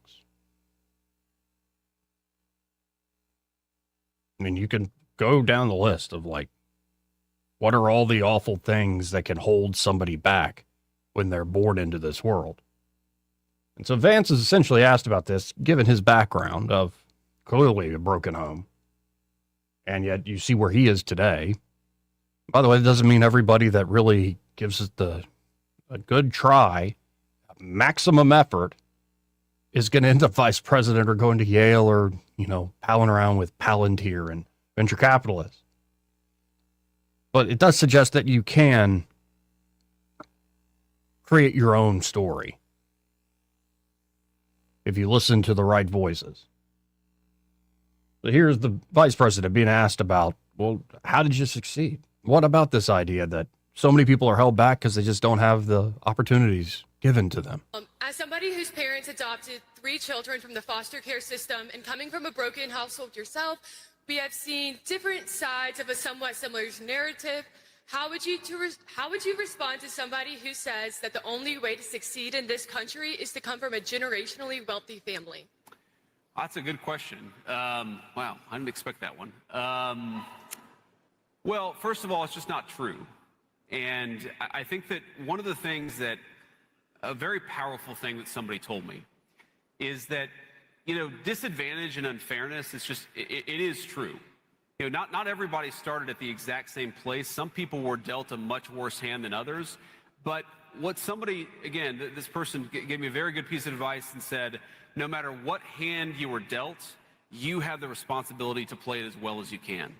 And I think that for me at least, there was something empowering for me about recognizing that, yeah, my life wasn't as easy as most other kids. Like, I wasn't born with money. I wasn't born with parents who had connections, but I still had a responsibility to God. I had a responsibility to myself to play that hand as well as I possibly could. Amen. You do have a responsibility. And I like that he said you have a responsibility to God. Don't get me wrong. Like, for many years, I listened to the voices that were about sowing distrust and learning not to trust the world and cloistering yourself in. But there's a way where you can break out of that. Now, Vance gets into some of the literal demons up there in Washington, D.C. They're called congressmen, and some are senators. But just the corruption of the system, as we're seeing with, like, the Republicans and Democrats right now with Swalwell and Gonzalez and all these others. Like, they're resigning like crazy. Let the dominoes fall.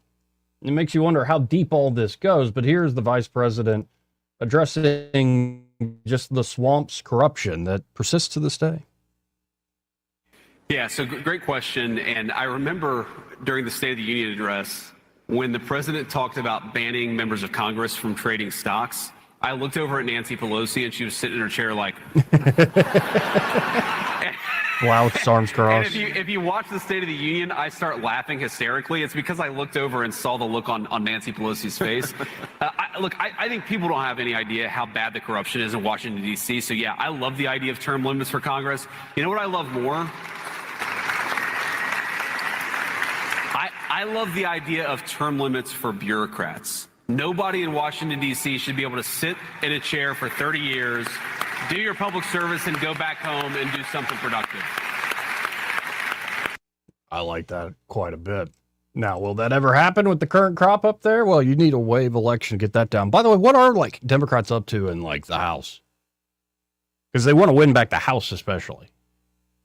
Well, House Democrats yesterday, on Tuesday, unveiled a bill that's probably a long shot in a possible attempt to remove President Trump from office using the 25th Amendment. The 10-page legislation, introduced by House Judiciary Committee Ranking Member Jamie Raskin, would create a 17-member commission to assess whether the amendment could be used to boot Trump from the White House. The panel would be composed of several physicians and former high-ranking executive officials appointed by congressional leaders from both parties. The commission shall carry out a medical examination of the president to determine whether the president is mentally or physically unable to discharge the powers and duties of the office, the bill states. Democratic and Republican leaders of each chamber of Congress would select 4 physicians and 4 psychiatrists to serve on the commission. Yeah, I don't think this is a good idea. The 16 appointed members would then vote to select an additional member to chair the body. Many House and Senate Democrats have called for Trump to be removed from office or impeached after he wrote that a whole civilization will die tonight in a social media post regarding the war in Iran. Raskin cited Trump's increasingly volatile, incoherent, and alarming public statements. We have a solemn duty to play our defined role under the 25th Amendment by setting up this body to act alongside the Vice President and the Cabinet, Raskin said in a statement. Public trust in Donald Trump's ability to meet the duties of his office has dropped to unprecedented lows as he threatens to destroy entire civilizations, unleashes chaos in the Middle East, while violating congressional war powers, aggressively insults the Pope of the Catholic Church, and sends out artistic renderings online likening himself to Jesus Christ. Honestly, it kind of is the same Trump we've known all these years, guys. All that, what he just listed. Sounds like the same guy ran. And in fact, he's mellowed since 2015, 2016. He's mellowed. Almost being killed in front of God and everybody might do that to a man. Of course, the legislation has 50 Democratic co-sponsors. The White House pushed back on Raskin's claims, asserting that Trump's cognitive ability has not deteriorated, while also criticizing Democrats over former President Joe Biden's mental lapses during his time in office. Yeah, this was the obvious riposte. Lightweight Jamie Raskin is what they say, is a stupid person's idea of a smart person. White House spokesman Davis Ingle told Fox News Digital, President Trump's sharpness, unmatched energy, and historic accessibility stand in stark contrast to what we saw during the last administration, when Democrats like Raskin intentionally covered up Joe Biden's serious mental and physical decline from the American people. Trump defended his statement, saying he did not follow through with his threats because Iran agreed to a 2-week ceasefire. He noted that his remarks brought Iran to the table with the exception of one thing, which I believe they're going to give up on. Remember, what do they say to us? For years, I've had to listen to them say, death to America, right?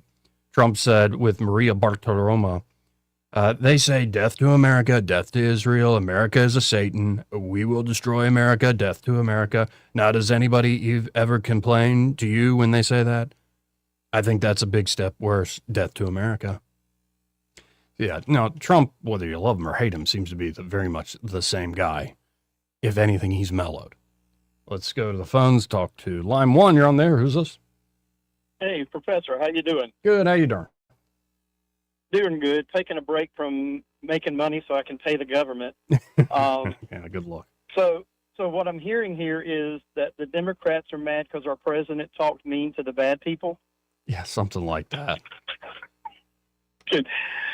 Yeah, that sums it all for me. But one other question: since Eric Swalwell and Tony Gonzalez are no longer in office, can the taxpayers get a refund on the amount of money that was spent out of the Congressional Slush Fund to cover up sexual misconduct? It'd be nice, yeah, like a sex slush fund dividend.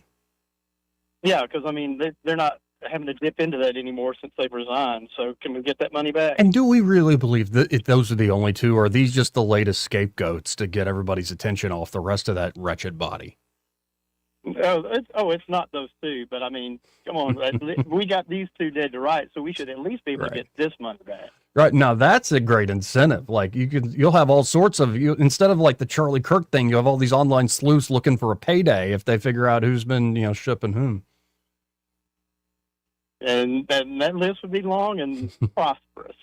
Dude, what? You're a professor? No, I just know a lot of things, but I don't drink. There you go. Well, it is a superpower in some corners. All right, thanks, Joey. Enjoying the show. Appreciate it, man. 272-9228. Again, if you want to get in on the conversation for you Verizon cell phone users, Verizon customers, 334-272-9228. Now, quick change up here. We got to hear from Dr. Oz. Dr. Oz here. I'm going to give a little insight of what I've learned about the president while flying on Air Force One. He really loves his Diet Coke, folks. Dr. Oz out. But actually, it was Dr. Oz sitting down with Don Jr., and he shares this little Trumpism, a Trump truism, if you will. I mean, and this sounds like something your boomer uncle or father would say, and I'm not even saying that as an insult. I'm saying sometimes the boomers say things that are so boomer, you're like, man, that's so endearing and adorable and hilarious, and he's still ticking, so maybe he's right about it. But here's what Dr. Oz is talking about. Office. He'll pepper. Bobby and I usually go to the meetings together. So he'll first start off with candy bars, that little candy jar he'll call it. He'll hit the red button. Yeah. And then comes the diet soda pops, which is your dad argues that diet soda is good for him because it kills grass. It's poured on grass, so therefore it must kill cancer cells inside the body. So he'll try. Please, I'm not even going to argue this right now. We were on Air Force One the other day, and I walk in there because he wants to talk about something, and he's got an orange soft drink on his desk. Fanta. He drinks Fanta. That's what I didn't want to say the brand name on the podcast. He's got a Fanta on the desk, and I say, "Are you kidding me?" So he starts to like sheepishly grin. He goes, "This stuff's good for me. It kills cancer cells." and then he tells me it's fresh squeezed. So how bad could it be for you? Okay, but then fresh squeezed Fanta. Now I think the president's in his right mind. He's just uncontrollable in so many ways. And this is who the people voted for. They voted for the guy who's honestly full of it. And also seems to have this sixth sense, this foresight, or just this willpower to manifest things in this world, even when you think, oh, he's talking nuts, and then he does it. I think we've almost become numb to the fact that nobody thought he was going to be president. No one. 10 years ago. Who predicted that? Very few. Wait, what? Ann Coulter? Like, there were a couple. Like, may rest in peace, Scott Adams called it pretty early. But most folks are like, no way. And then you remember that every month it's like, well, this is going to be the downfall of Donald Trump during the campaign. And then when he first becomes president, and they immediately get the Mueller investigation and the Russia thing. And yet, here we are, 10 years later. So it's like we never learn. Just enjoy the show, is my advice to the average bear. Now, some of y'all are wanting to be part of the movers and shakers, and you're really playing the game, and like you want power and prestige and notoriety and all these other things. Like, God love you. Good luck with that. But for most of us, we're just watching the show, man, and we hope for the best. We pray for the best. And, so Trump is being asked by Maria Bartiromo about the midterms. And for me, this all hinges on what happens with this war, and then what I've been saying since last year, it's the economy, stupid. Are wages going up? Median wages going up? Real wages going up? Is all this investment actually translating into better job opportunities? Actually translating into growth that not only helps big tech, but actually helps Main Street folks here in America? Are the tariff systems actually allowing for more new investment in manufacturing? Or is he taking care of the farmers? And then the perception side of these things, do consumers feel confident that we've whooped the inflation, yada, yada, yada? But right now, the war is a huge distraction. And in particular, the war is what keeps gas prices at astronomical levels. So that's got to hurt. So here's the president being asked about this crucial issue. What are you going to do? Or how's the midterms look for you? Expect the Republicans to lose seats in the House. And what does that mean for your agenda? Well, I just left with Mike Johnson and some great people, some great congressmen and women, and in the Oval Office. I think we're going to do good. Now, with that being said, when somebody gets elected president, that party always loses the midterms. I don't know why. Nobody could explain it. I asked people that are deep into the psychological world. I said, why is it that a voter votes for the opposite party? Even when you have a good president. I think I had the greatest year, the greatest opening year I've read. The greatest, look, I ended 8 wars. A 9th is coming. But I ended 8 wars. Nobody's ever ended 1 war. Who's ended 1? Nobody. I ended 8. We have the biggest tax cuts ever. We have the biggest regulation cuts ever. The greatest economy ever, pretty much including the fact that I took a detour into Iran in order to stop something that could have destroyed the world, right? But even when you have a great president, they tend to lose the midterms. It doesn't make sense to me, so we're going to try turning it around. In 50 years, I guess the president, the party with the president, has won twice. Why that happens, I don't know. We are really working hard to turn that around. We've had the greatest year in the history of the presidency, first year, and we should be giving credit. Look at the border. So we had a border that was an open civ. You covered it better than anybody. So is that the message to voters going into the midterm elections? The border. Yeah, I should get credit. Yeah, I think we should. Well, I think we have to bring it back to talk. We don't need help on the border. But, I built over 1,000 miles of wall. We have to talk about it because we should be given credit for having taken this disaster where people were criminals were coming in from all over the world and pouring into our country. It's the worst thing that's ever happened. It was like an invasion. And we should be giving Maria credit for it. So I'm going to be talking about it. But I'm also going to be talking about we gave the voters the biggest tax cut in history, the biggest regulation cuts in history, the best economy in history.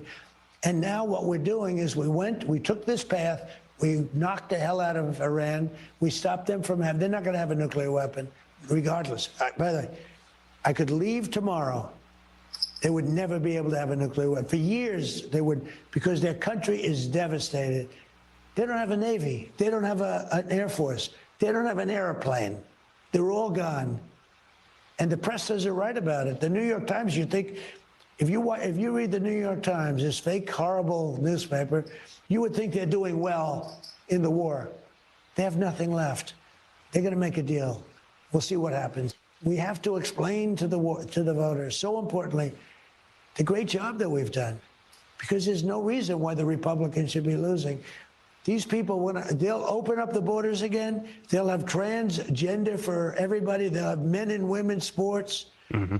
They'll end no tax on tips, no tax on overtime, no tax on Social Security for our seniors. They'll end it all. And if people hear that, I don't see how we lose the election. Well, you better get into campaign mode. Now, it's still pretty early, and given this new information environment where everybody's siloed off in their little algorithm, folks aren't really paying attention, or they're paying attention to what they want to pay attention to. Anyway, we got to hit this break first. This part of the program, in fact, the entire hour, brought to you by Alabama Home Mortgage. And there at Alabama Home Mortgage, Kim Williams and Madeline Cannon are ready to help you out, especially if you've been thinking about it for a while. But don't, number one, let what the Fed's doing with interest rates stop you from getting in touch with Alabama Home Mortgage. Don't let housing inventory or what the national news decides to panic about this week. Control what you can control. You can control your own timing. You decide when it's right, the right time to buy, and when it makes sense to refinance. So it could be you're looking for money. Well, if you have a lot of equity built up to get debt off your back, or make that retirement fund last a little longer, or reinvest in your family, in your home, in your property, the great refinance deal with Alabama Home Mortgage can help you out. Or, of course, if you're looking to buy that home, if you're downsizing, or the family's growing, or you're going through a divorce, whatever you're having going on in your life, they can help you with your goals and getting the best possible deal on a home purchase. Don't fall victim to flashy mailers, spam calls, 1-800-LENDERS, and certainly don't waste your time with those online mortgage calculators. The pre-approval from Alabama Home Mortgage helps you shop with confidence instead of just kind of guessing. So y'all check them out today. That's Alabama Home Mortgage. You can always call them direct at 567-4223. That's 567-4223. Or you can apply online. They'll get right in touch with you after you fill out that online application at myalabamahomemortgage.com. There is a difference in mortgage companies, and let Kim and Madeline prove that to you today. And MLS number 1586368, an equal housing lender. Want to carry News Talk in your pocket? Download the News Talk 93.1 app from the App Store. Available on iPhone and Android. Never miss a moment. Download now.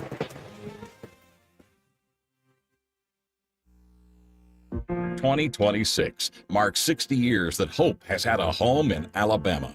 At the Alabama Sheriff's Youth Ranches, children who've lost everything through no fault of their own have found something priceless. A safe place to live, a loving Christian family, and the chance to simply be kids again. Here, boys and girls grow up surrounded by care, guidance, and faith, learning right from wrong, learning responsibility, learning they are valued and that their lives have purpose. As the Alabama Sheriffs have believed for 6 decades, it's easier to build boys and girls than to repair men and women. These former ranchers are now teachers, parents, business owners, and leaders, living proof that love, structure, and faith can change a life forever. As the Alabama Sheriff's Youth Ranches celebrate 60 years of serving Alabama's children, you can help ensure the next child has the same chance. Learn how you can make a difference at alabamasheriffsyouthranches.org. 60 years of building lives, and we're just getting started. Yes? Yeah, I'm Bill. Some breakers tripping? Oh, yes, Bill. My brother-in-law says you can do almost anything. That's me. Not much I hadn't seen. Do you really want someone who does almost anything in your electric box? Think about that. Because each year, thousands of home fires are caused by faulty wiring. That's why you want a professional, like the electricians at Crosby Electric. Bill, how's it going?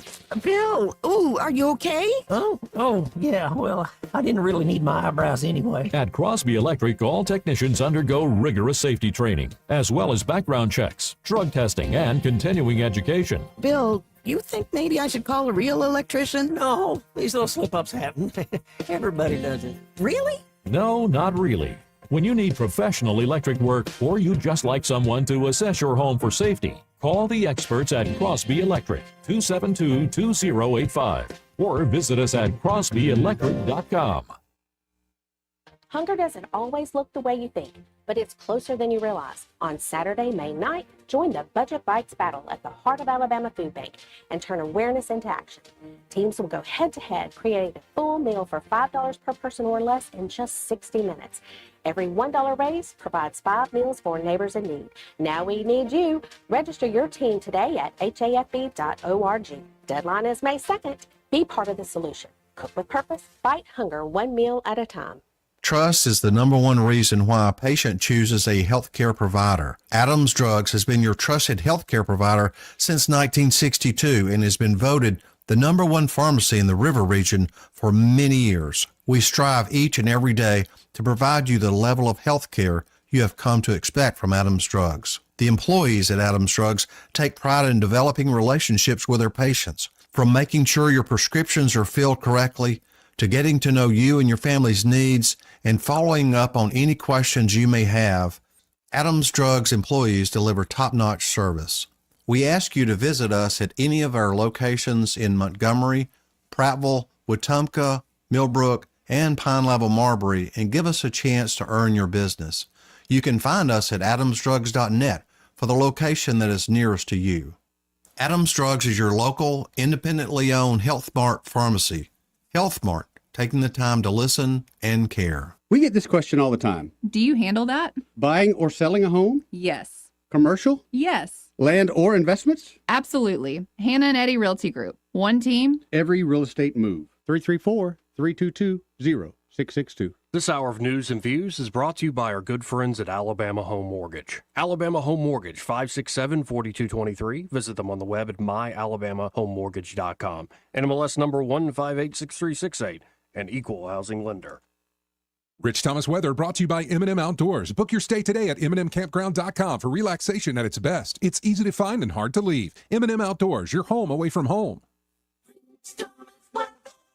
A long string of very warm, storm-free May-like days in April rolls on. Today's high temperature once again in the upper 80s with plenty of sunshine. We'll go down near 60 for a low tonight with mostly clear skies. Upper 80s again tomorrow, Thursday, with more sun. Near 90 on Friday would tie a record. And even Saturday's high near 90 would be record territory. There is a small risk of scattered showers and storms in the overnight hours Saturday night into early Sunday. Otherwise, storm-free and dry.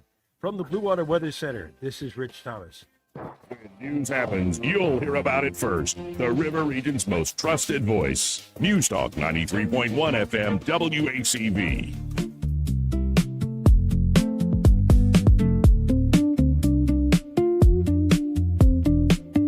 Joey Clark.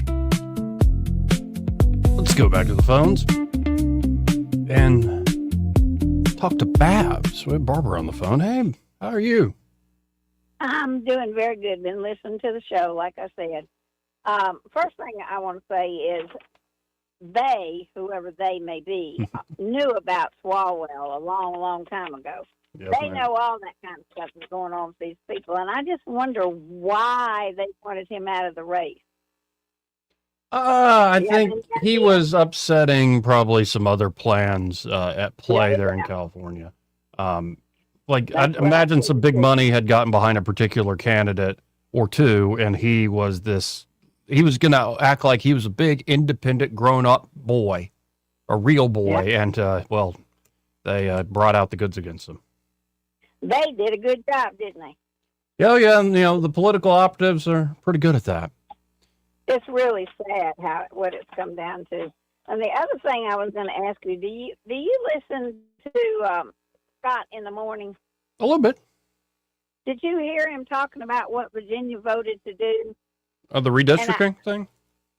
Well, not just redistricting. It's something to do with the electoral vote. And they're not going to accept the electoral votes. It's just going to be the most votes. I really didn't get a chance to listen to as much as I want to, but it might be something you might want to look up. Yeah, I'm going to look up when I get home. I didn't get a chance to hear that part of his show. And what about the fact that, what is it, there's 18 or 19 states that are going to try to get Trump out of office?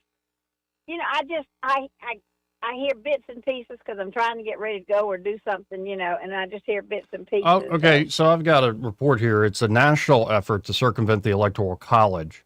Virginia signed, the governor there signed a bill that adds the state to the National Popular Vote Compact, an agreement among states to award their presidential electoral votes to the nationwide popular vote winner.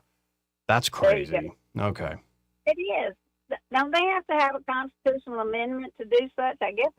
I don't know. I just know everything is so crazy. I think I'm about ready to stop listening to the radio.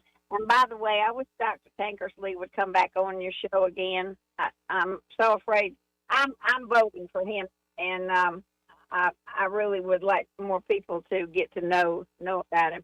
But of course, he's always welcome here. Yes, sir. It is amazing to me how many people really don't know about these politicians. And when I try to explain or try to tell them to listen to you or Scott, you know, or Greg in the afternoon, they act like they're not even interested. So what are they interested in? Like your friends that you talk to, what are they talking about? What are they listening to? They're too busy with life, I guess. And it's kind of like, I was that way when I was younger, raising the boys. You know, I worked full time and had 2 kids, and I didn't really have time to get into it. But I lucked up and started listening to this radio station with Dan. So right. Yeah, and I guess when people get free time, if they're, you know, full of life, like you watch a TV show or read a book, and there goes your hours. Yeah. Well, you can tell what I do. I listen as much as I possibly can, but like I said, well, that's why we're in the shape we're in, isn't it? Well, even if you didn't, I'd still love you all the same, and love you best. Well, you know, I love you. I've been listening to you since you were with Dan, so you know how long that's been. Oh, you've heard me through my ups and downs. Yeah, you were just a kid back then. So. Indeed. But I do appreciate everything that you do, and I love it when Troy comes in. He and I think a lot alike. So. Oh yeah, he'll be back Friday, I believe. Good. Thank you, Joey. I enjoy the show, like I said, and love you. And you're in my prayers. You're doing a great job. Love you too. Thank you. Likewise. Bye. Thanks. 272-9228. And to her point about the whole they thing, here's Stephen Miller is always great for TV. While we have you here, has the president said anything about Swalwell? I don't know if he said anything. Has he been following that? Why, has he had a bad week, Jesse? I haven't been watching.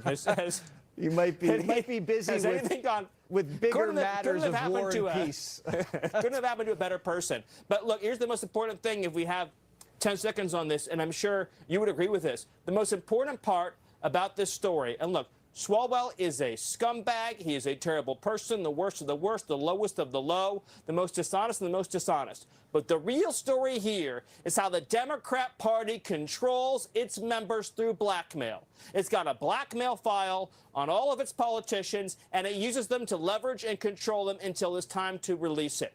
That is how sick and twisted the Democrat Party is. That's the next thread we've got to pull out here, Jesse. All right, it's a dangerous business.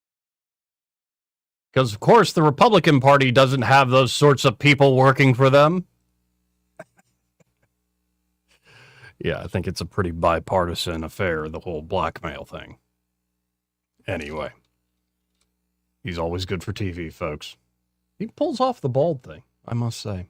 I miss getting emails from him back when I was a whippersnapper and he was working comms for Senator Jeff Sessions. It's funny the people you meet and where they're going. And yet here I am. Wouldn't trade it for anything. We'll be right back. He may not know whether he's coming or going, But whether you're going to work or coming home, Greg Budell is there. Mornings 6 till 9 and afternoons 3 till 6. Only on News Talk 93.1 FM WACV. Are you tired of the mainstream media's biased reporting? Do you want to stay informed on the news that really matters to you? Look no further than 1819 News. At 1819 News, we bring you the latest in Alabama news, politics, sports, culture, and more. We've assembled a team of journalists with Alabama values dedicated to the truth and the truth alone. Visit us at 1819news.com today. That's 1819news.com. Subscribe to our newsletter. Honest News, Alabama Values. When you're hiring, have you ever felt like you're missing out on meeting truly great candidates for your roles? It seems impossible to find them, but they have to be out there somewhere, right? Well, they're not hard to find when you know where to go, and that place is ZipRecruiter. And right now, you can try ZipRecruiter for free at ZipRecruiter.com/radio. ZipRecruiter helps 10 million people with their job search every day. And because these people are actively looking for jobs just like yours, it's easy to find the right person right away. In fact, 4 out of 5 employers who post on ZipRecruiter get a quality candidate within the first day. But if you're not using ZipRecruiter, you're missing out. So see what it's like when the impossible is easy. When you go to ZipRecruiter.com/radio right now to try ZipRecruiter for free. Once again, that's ZipRecruiter.com/radio. ZipRecruiter.com/radio. Never miss out on great candidates with ZipRecruiter. At Blue Water Broadcasting, we believe great advertising starts with relationships. That's why so many local business owners trust us, not just for radio, but for digital too. If you're already running digital advertising and you're not seeing results, it may be time to explore your options. Our team takes the time to understand your business, then builds custom campaigns using a multi-channel conversion-focused approach. So whether it's digital display, social media, or you need help increasing your online presence, Blue Water Broadcasting can help. Before your next campaign, let's have a conversation. Visit bluewaterbroadcasting.com. E-Bike Oasis, E-Bike Oasis, E-Bike Oasis, ride for free. E-Bike Oasis, E-Bike Oasis, E-Bike Oasis, ride for free. At E-Bike Oasis, we're more than just Montgomery's best electric bicycle store. E-Bike Oasis offers free 1-hour electric bicycle rentals and a full-service electric bike repair shop. Stop by E-Bike Oasis in Montgomery today for free rentals, repairs, and electric bicycle brands in town. This hour of news and views is brought to you by our good friends at Alabama Home Mortgage. Alabama Home Mortgage, 567-4223. Visit them on the web at myalabamahomemortgage.com. NMLS number 1586368, an equal housing lender. The premier place the River Region turns to for news, weather, traffic, and opinion. News Talk 93.1 FM WACV.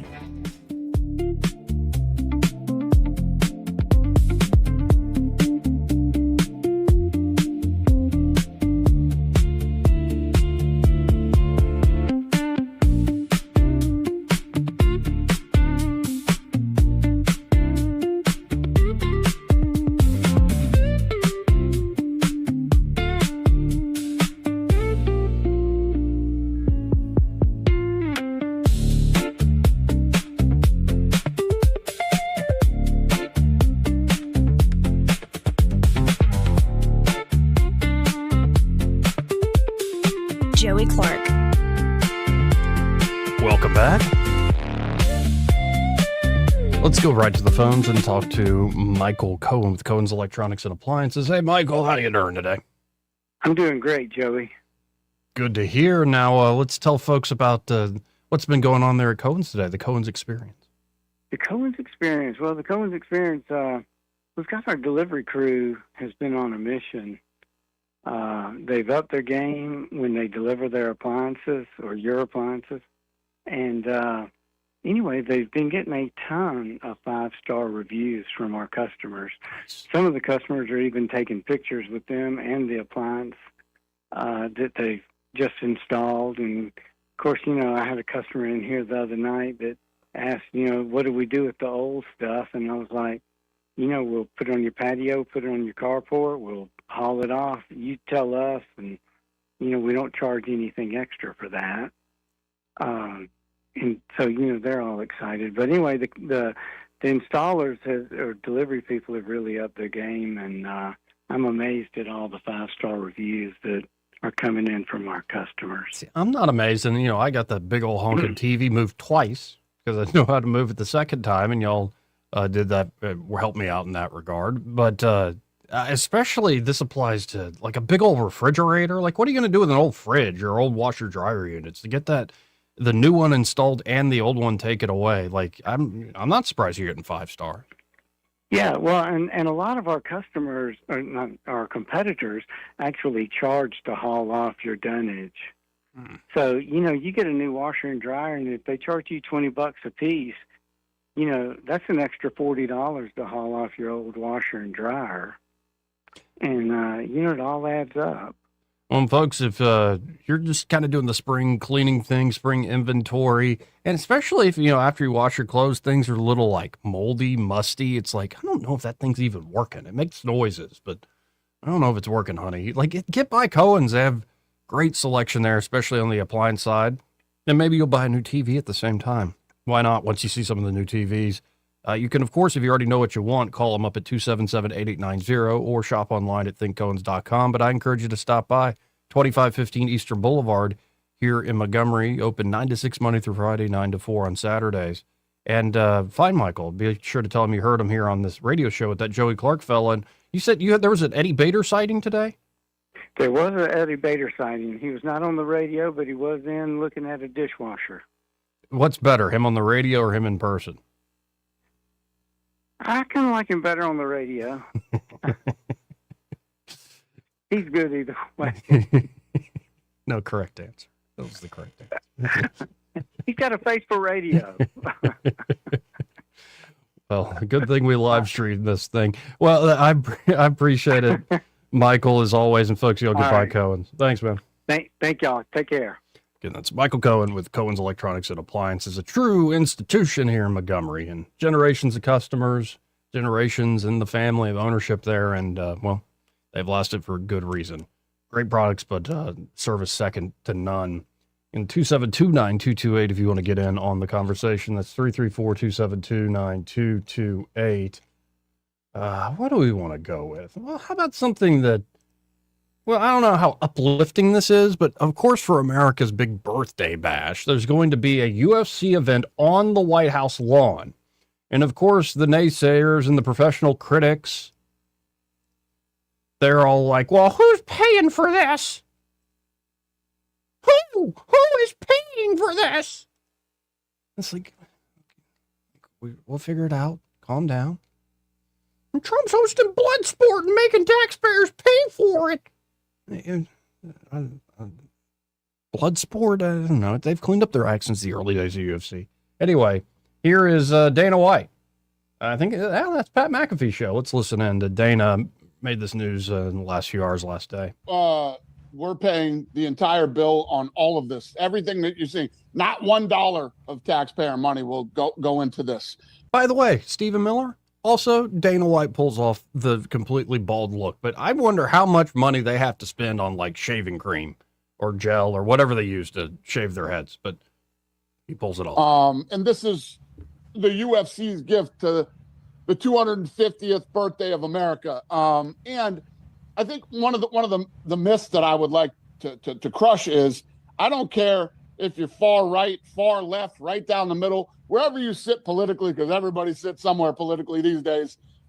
This isn't about politics. This is about the United States. What this country is about, how it was built, where we all came from. If you love America, you're going to love this event. It has nothing to do with politics. We just happen to be in the White House lawn, and the President of the United States will be there. Yeah. Actually, I think it should be a pretty epic showdown. And, all sorts of things planned. But in this day and age, it's very rare. Like, did Americans come together, I guess, for the Artemis II mission? Like, what actually reaches almost every American? I had dinner with a buddy, grew up with him, grade school, high school. We were roommates here in our 20s and 30s for a little while. And when I was living, we were living that life, having roommates.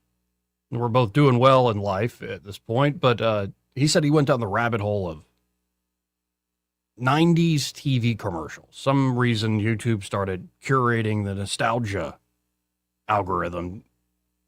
And he said all sorts of stuff started to click. I mean, of course, just old memories of old products and shows you used to watch. But one thing that really struck him is how we really did used to have the same screen we were all looking at. There was a common public square. And though you have very popular people that are able to break through into different segments of society and have quite the following, you don't quite have what you used to have. In a way, that's liberated us. But in another way, it seems like we've lost something. Like, what's better? Being able to at least sing from the same hymnal book, or actually being free to sing from whatever hymn book you want? Because even if you're singing from the same book, you're watching the same movie, is it completely true? Could there be better hymns out there? There be a better accounting of the truth and what's good and beautiful in this world if you had more options? Perhaps. But when you give those options, do people then move to things that just ain't true, things that are just bad and ugly? Yeah. Something has been lost in that regard, and maybe the project ahead for the next generation is Trump is, I think, like the big last hurrah of the boomer, and I love that the liberal boomers get to watch it. But for the next generation is essentially rebuilding that infrastructure, rebuilding that common public square. Could we screw it up? Oh, yeah.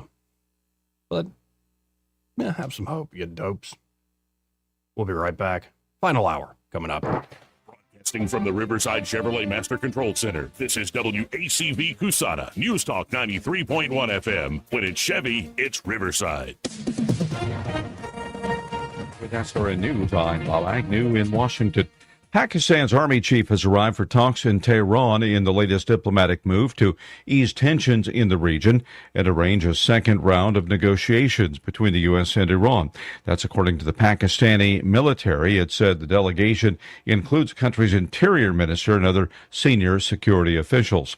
The U.S. Navy is imposing a sea blockade against Iran, the latest escalation in the war that has seen the flow of key energy supplies choked off at the Strait of Hormuz. The U.S. Navy says a blockade that started on Monday has been fully implemented and that U.S. forces have completely halted economic trade going in and out of Iran by sea. April 25th makes it Tax Day 2026. Economist Steve Moore says if your refund is bigger than you expected this year, you can thank President Trump and Republicans for the One Big Beautiful Bill Act. This is SRN News. Health insurance rates are surging in America, leaving millions without affordable options. If you're sick of having paychecks eaten up by healthcare costs or dealing with mega corporations, then listen to this. Christians don't need to waste money on a broken system. That's why I want to tell you about Christian Healthcare Ministries. It's an alternative to traditional health insurance at half the cost. With CHM, fellow believers contribute monthly to help pay each other's medical bills.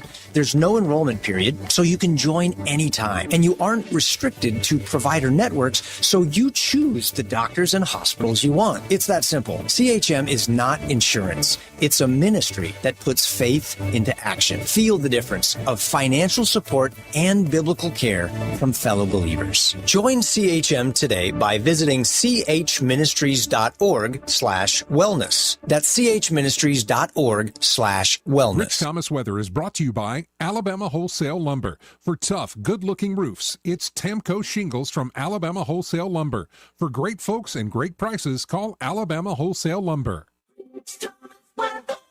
Our long string of very warm, storm-free May-like days in April rolls on. Today's high temperature once again in the upper 80s with plenty of sunshine. We'll go down near 60 for a low tonight with mostly clear skies. Upper 80s again tomorrow, Thursday, with more sun. Near 90 on Friday would tie a record. And even Saturday's high near 90 would be record territory. There is a small risk of scattered showers and storms in the overnight hours Saturday night into early Sunday. Otherwise, storm-free and dry.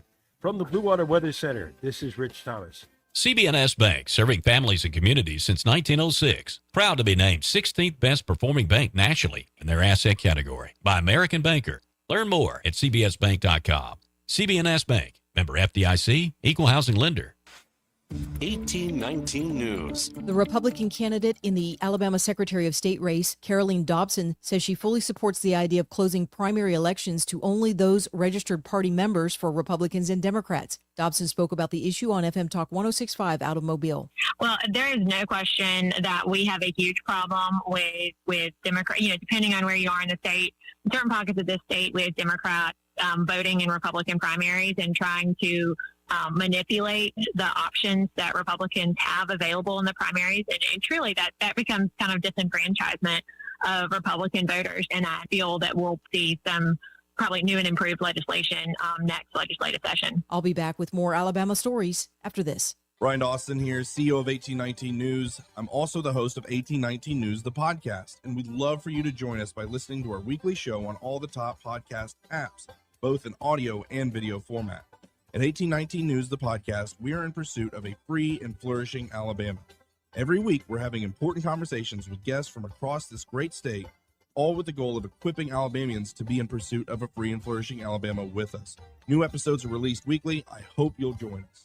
A Blount County man is under arrest following the overdose of a 2-year-old child. Joshua Robbins had several children at his home who were unsupervised when the 2-year-old got a hold of THC gummies. 2-year-old had to be rushed to a hospital due to loss of consciousness. Robbins was found to have left marijuana and drug paraphernalia around the house as well. He's facing chemical endangerment charges.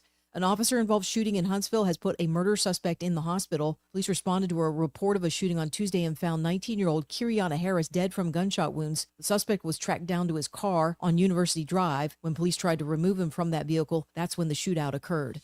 I'm Andrea Tice. For more news affecting Alabamians, go to 1819news.com. And while you're there, subscribe to the daily newsletter. This hour of News and Views is brought to you by our good friends at Cole Plumbing, 279-8919. Cole Plumbing is number one in the number two business. You don't have to dig a hole. They have proprietary pipelining technology. Ask them about their tankless water heaters. Remember, when you have trouble with your bowl, call on Cole. Alabama weather will never fail to surprise you. Our lawns hardly get a chance to have any downtime. This year, save the hard work and aggravation and call Alabama Lawns, the River Region's leader in weed control and fertilization services. What makes Alabama Lawns the River Region's best? It's the people. They have the experience, education, and commitment to customer satisfaction. Ask your neighbors. Alabama Lawns has been the Montgomery Advertiser's Reader's Choice Award winner 14 years in a row. The Alabama Lawn staff is made up of long-term employees and agronomy graduates, and the staff at Alabama Lawns attend annual continuing education classes. It pays to have someone that knows southern grass types and how to keep them green and flourishing. Call Alabama Lawns today at 272-7171 and let them show you real value in lawn maintenance service. Alabama Lawns, the company with black trucks and green lawns. The views and opinions of the following program are solely those of the host and other contributors. These do not necessarily represent those of Liberty Acquisitions 825, Blue Water Broadcasting, its management, staff, or any advertisers.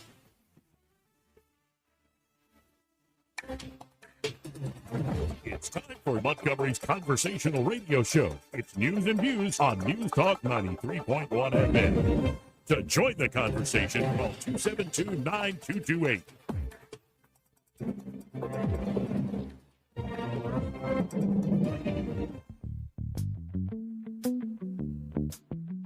Joey Clark.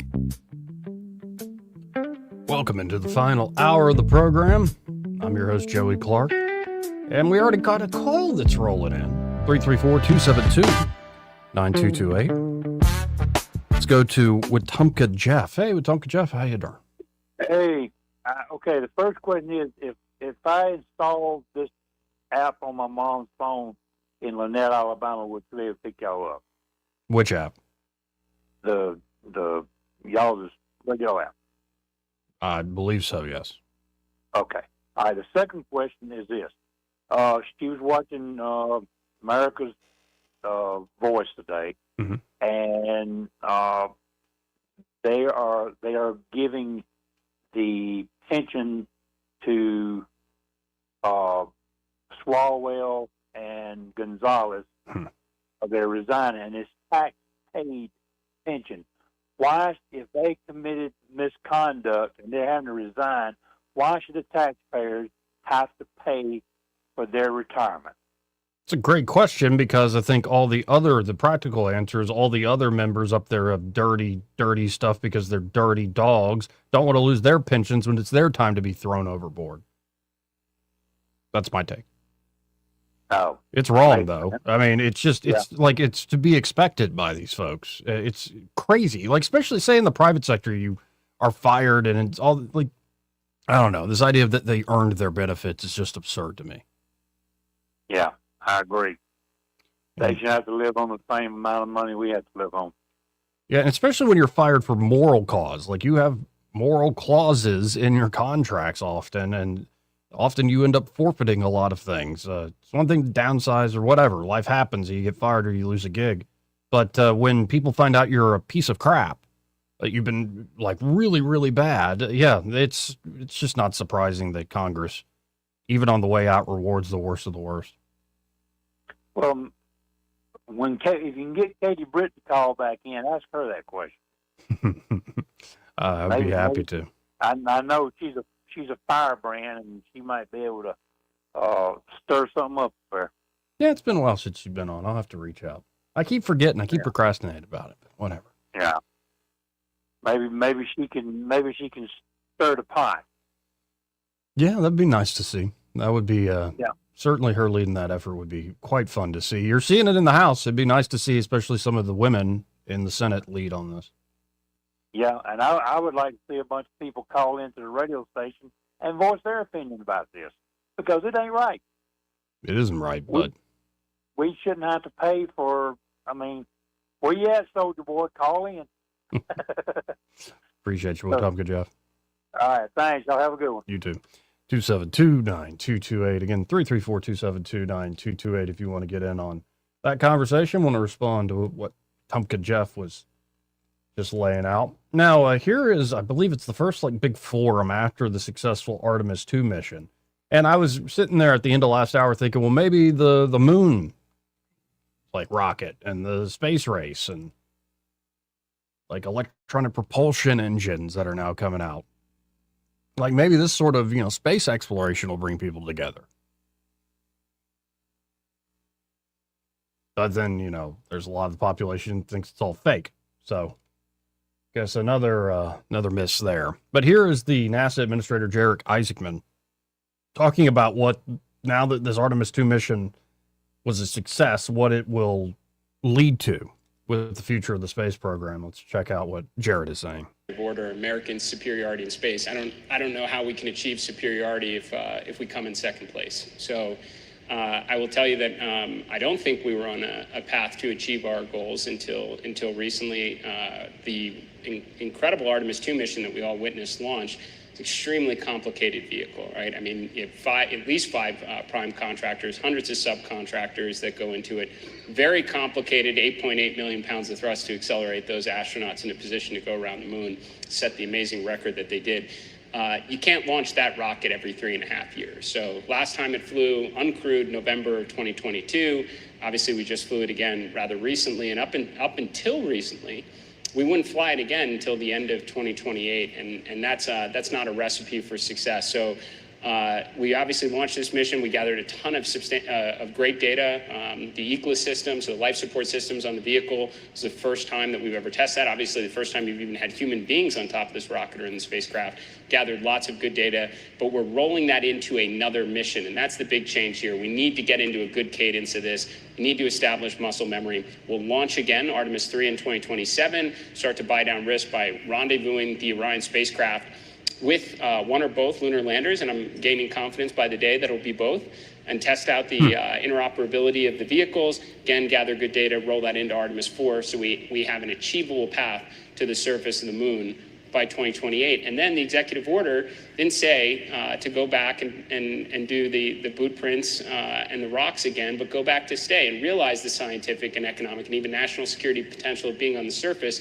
And I emphasize being on the surface, not orbiting above it, right? So we pivoted and said we want to be on the moon. We want to have a moon base. That was directly called out in the president's national space policy, and we're already taking steps, as I mentioned in my remarks, towards achieving it. So And I think people are going to be able to follow along. Early 2027, we're going to start our first robotic landings to it. So, and then I'd say the last component in it, which Director Kratsios pointed out this morning with the clarity of nuclear power and propulsion policy in space is essential, because we want to ensure superiority even beyond the moon when we get to Mars someday. And I will say the technology will be available to us in the not too distant future. Almost assuredly, when you see astronauts set foot on the moon again, American astronauts on the moon again, you'll know you'll have the ability to send mass and probably the habitability capabilities to get the astronauts to Mars. How do we bring them back safely to tell us about that extraordinary vision or that extraordinary journey? And you're going to need nuclear power and propulsion to be able to do that.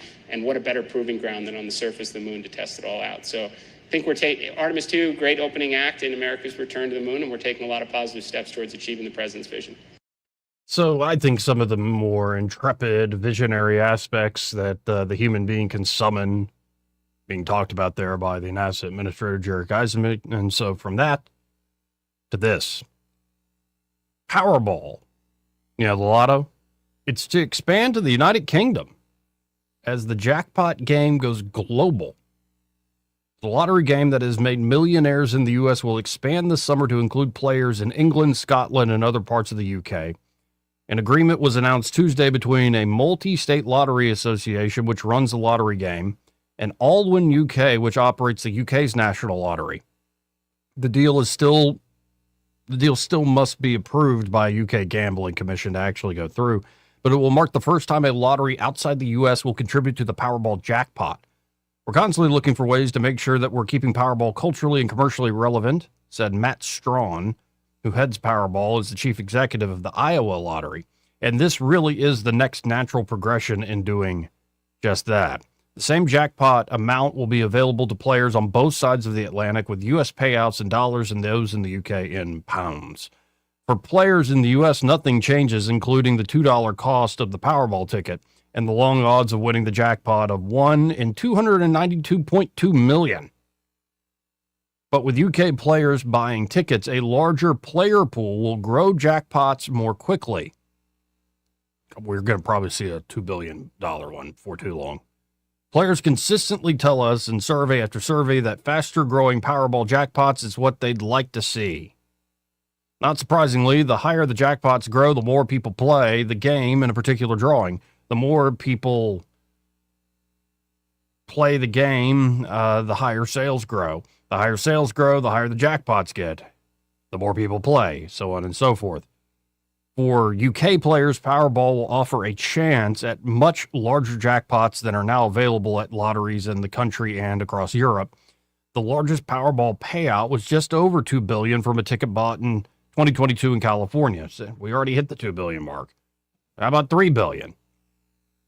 Euro Millions, a lottery offered across 9 European countries and also operated in the UK by Allwyn, paid the biggest prize to a UK player in U.S. dollars, about $265 million. Our ambition is to bring more games, more innovation, and more excitement to the UK National Lottery. And it doesn't get more exciting than Powerball with its transformative jackpots and life-changing contributions to good causes. Yeah, but how many people's lives have been ruined after they win that thing? I can't even imagine. If I won like the Powerball jackpot in my 20s, my God, it would have been straight to hell. Been a lot of fun too, but it would end up in the fiery pit for all eternity. Anyway, all players will vie for the same jackpot now in the UK, across Europe, so it's going to get bigger and bigger and bigger. So which one excites you more, setting up a moon base or winning the multi-billion-dollar jackpot? I have a sense what some people might say.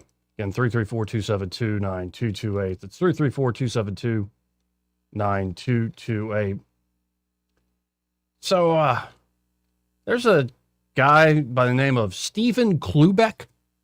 He's a billionaire. He doesn't need the Powerball.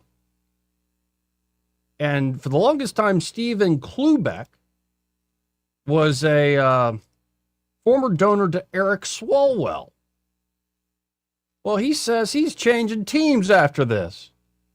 But I think the problem is who's going to take you seriously? Well, you have billions of dollars, so that doesn't really even matter. Come on in, the water's fine, multi-billionaire. Listen to this fella. Like, all of a sudden, he realizes Eric Swalwell is not a good guy. First say you're mad. I mean, mad? Yeah. I am no longer a Democrat. Oh. I'm now a libertarian Republican. Because that's what a blue dog Democrat used to be. No, that wasn't what it used to be. No, most of the time the moderates are big warfare and welfare state. But that's my favorite, is like when Democrats come over, it's like, they can't just say I'm a Republican now. You got to add the qualifier. Like it could be a ideological one, like Libertarian Republican. It could be, remember the log cabin Republicans? Yeah, I remember that. But here, let's hear this guy out. First say you're mad. I mean, mad? Yeah. Mm-hmm. I am no longer a Democrat. Yeah. I'm now a libertarian Republican. Because that's what a blue dog Democrat used to be. Mm-hmm. Okay? Mm-hmm. It's called executing, being accountable, enforcing, respect, responsibility, and results. Yeah. Knowing what your job description is. Delivering results. Unifying. Yeah. Making this country great. The great brand we have, okay? I don't know. This conversion here seems a bit defensive. When you were essentially Swalwell's sugar daddy, all of a sudden you're like, I'm switching parties and I want accountability and responsibility and I want to get things done with competency. It's like, yeah. I don't know about that, man. I don't know if I'm buying it, but yeah, come on over. Go vote for Steve Hilton or something. And I'm sure California is really going to be saved. Now, California's problem is not their politics. I know that sounds crazy, because their politics is a problem. Even for a lot of people that consider themselves Democrats, their politics is nuts. But when you look at California, it's a problem of the soul out there, baby. And of course, California is a very big place with all sorts of different types of communities. Of course, I'm thinking of more your metropolitan areas. There's a lot of farmland. There are a lot of conservative people, live conservative lifestyles out there in California. It's God's country in many ways. It should be this beautiful place. It should be the city of angels. And yet, in particular, that city, you look at what comes out of there, culturally, the art that comes out of there. What do they even produce at this point? Sure, there are some things. And though it's always couched in a good time, right? Always enjoying life. You're not as uptight as those folks from Oklahoma and Alabama and all these Bible thumpers or whatever. And it's like, I think the Alabama folks got something figured out as you continue to see the rot of the revolutions of a few decades ago. How's it working out? I don't know. I hope Steve Hilton wins. It'd be cool to see a Republican back on top there in California, but even a little bit of common sense at your executive level, I don't think is going to fix that state. That is a matter of the heart and a matter of the soul out there in California. And when you look at the promise of that place from the 50s and 60s and like the vision of the future they had in mind, and you look at where it's gone in many ways, disappointing, to say the least. Shows you what excess and luxury can do to you when you're too wealthy. What your kids end up doing. That said, let's hit a break. We'll be right back. Want to carry News Talk in your pocket? Download the News Talk 93.1 app from the App Store. Available on iPhone and Android. Never miss a moment. Download now. Hi, I'm Carl Schmidt, naturopath and owner of the Herb Shop Wellness Center at 8161 Vaughan Road. You know, with over 30 years experience in natural wellness, I've seen countless health fads come and go. A few years ago, we added a patented technology that actually activates your stem cells. It reverses the aging process at the cellular level. However, you do need proper hydration and targeted nutrition. At the Herb Shop, our advanced scanning and testing technology allows us to accurately assess your nutritional needs and get a customized plan for you. Come in today and see what the Herb Shop can do for you. Do you suffer every time you try to wear good-looking shoes, but you don't want to wear ugly shoes just because they're comfortable? The Good Feet store wants to help you wear heels, boots, and dress shoes again in comfort. We're located at 7341 East Chase Parkway in the shops at East Chase. Now hiring. For too long, Alabama's statewide news companies have shamed us for our conservative Christian values. Alabama deserves a news company that cherishes our culture, a company that isn't bought and paid for by the powers that be. 1819 News is that company. Run by Alabamians for Alabamians, 1819 News celebrates what is good and beautiful about our state, while exposing those who work against our values in secret. Just go to 1819news.com to learn more. Subscribe to our newsletter. That's 1819news.com. This hour of News and Views is brought to you by our good friends at Cole Plumbing, 279-8919. Cole Plumbing is number one in the number two business. You don't have to dig a hole. They have proprietary pipelining technology. Ask them about their tankless water heaters. Remember, when you have trouble with your bowl, call on Cole. Immediate. Carrying your voice across the river region. News Talk 93.1 FM, WACV.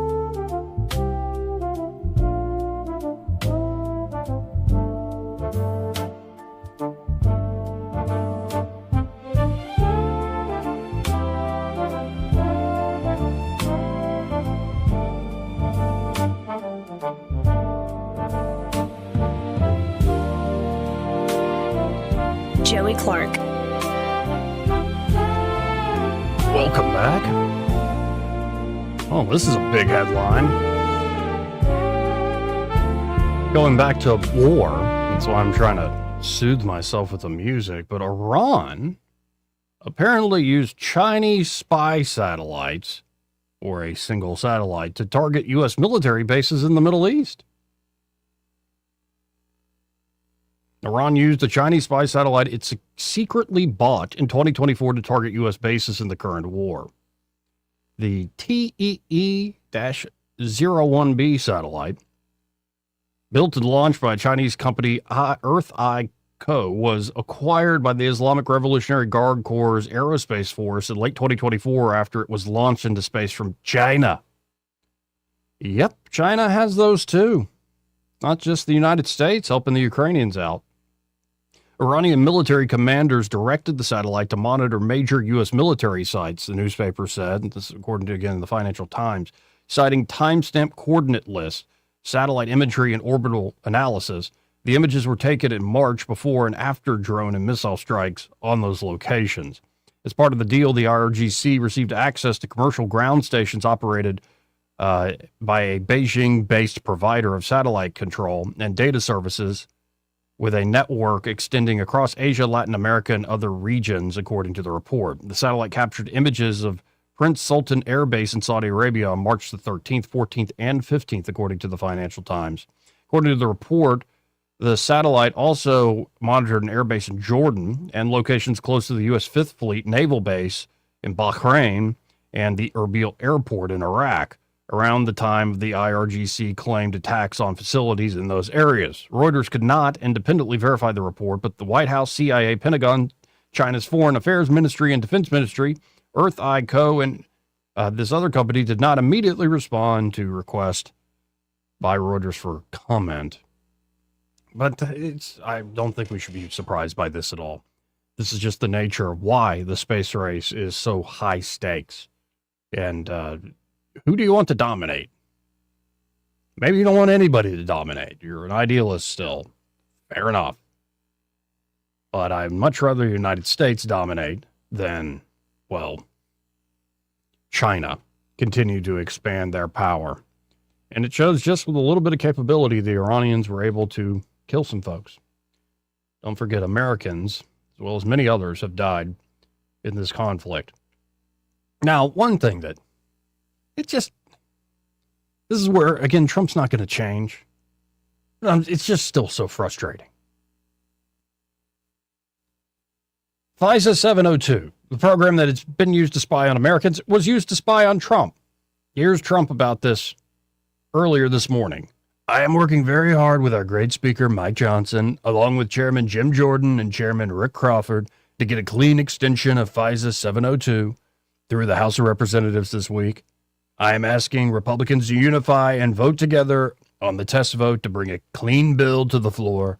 We need to stick together when this bill comes before the House Rules Committee today to keep it clean. When the dirty cop, James Comey, the failed head of the FBI, went after me, he was using FISA Title I, the domestic collection, not FISA 702, the foreign collection, which needs to be extended today. While parts of FISA were illegally and unfortunately used against me in the Democrats' disgraceful witch hunt and attack in the Russia hoax, and perhaps would be used against me in the future, I'm willing to risk the giving up of my rights and privileges as a citizen for our great military and country.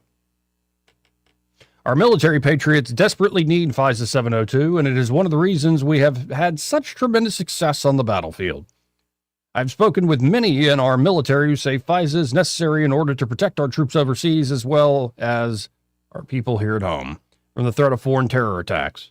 It has already prevented many such attacks, says the president, and it is very important that it remain in full force and effect. Thank you for your attention to this matter, President Donald J. Trump.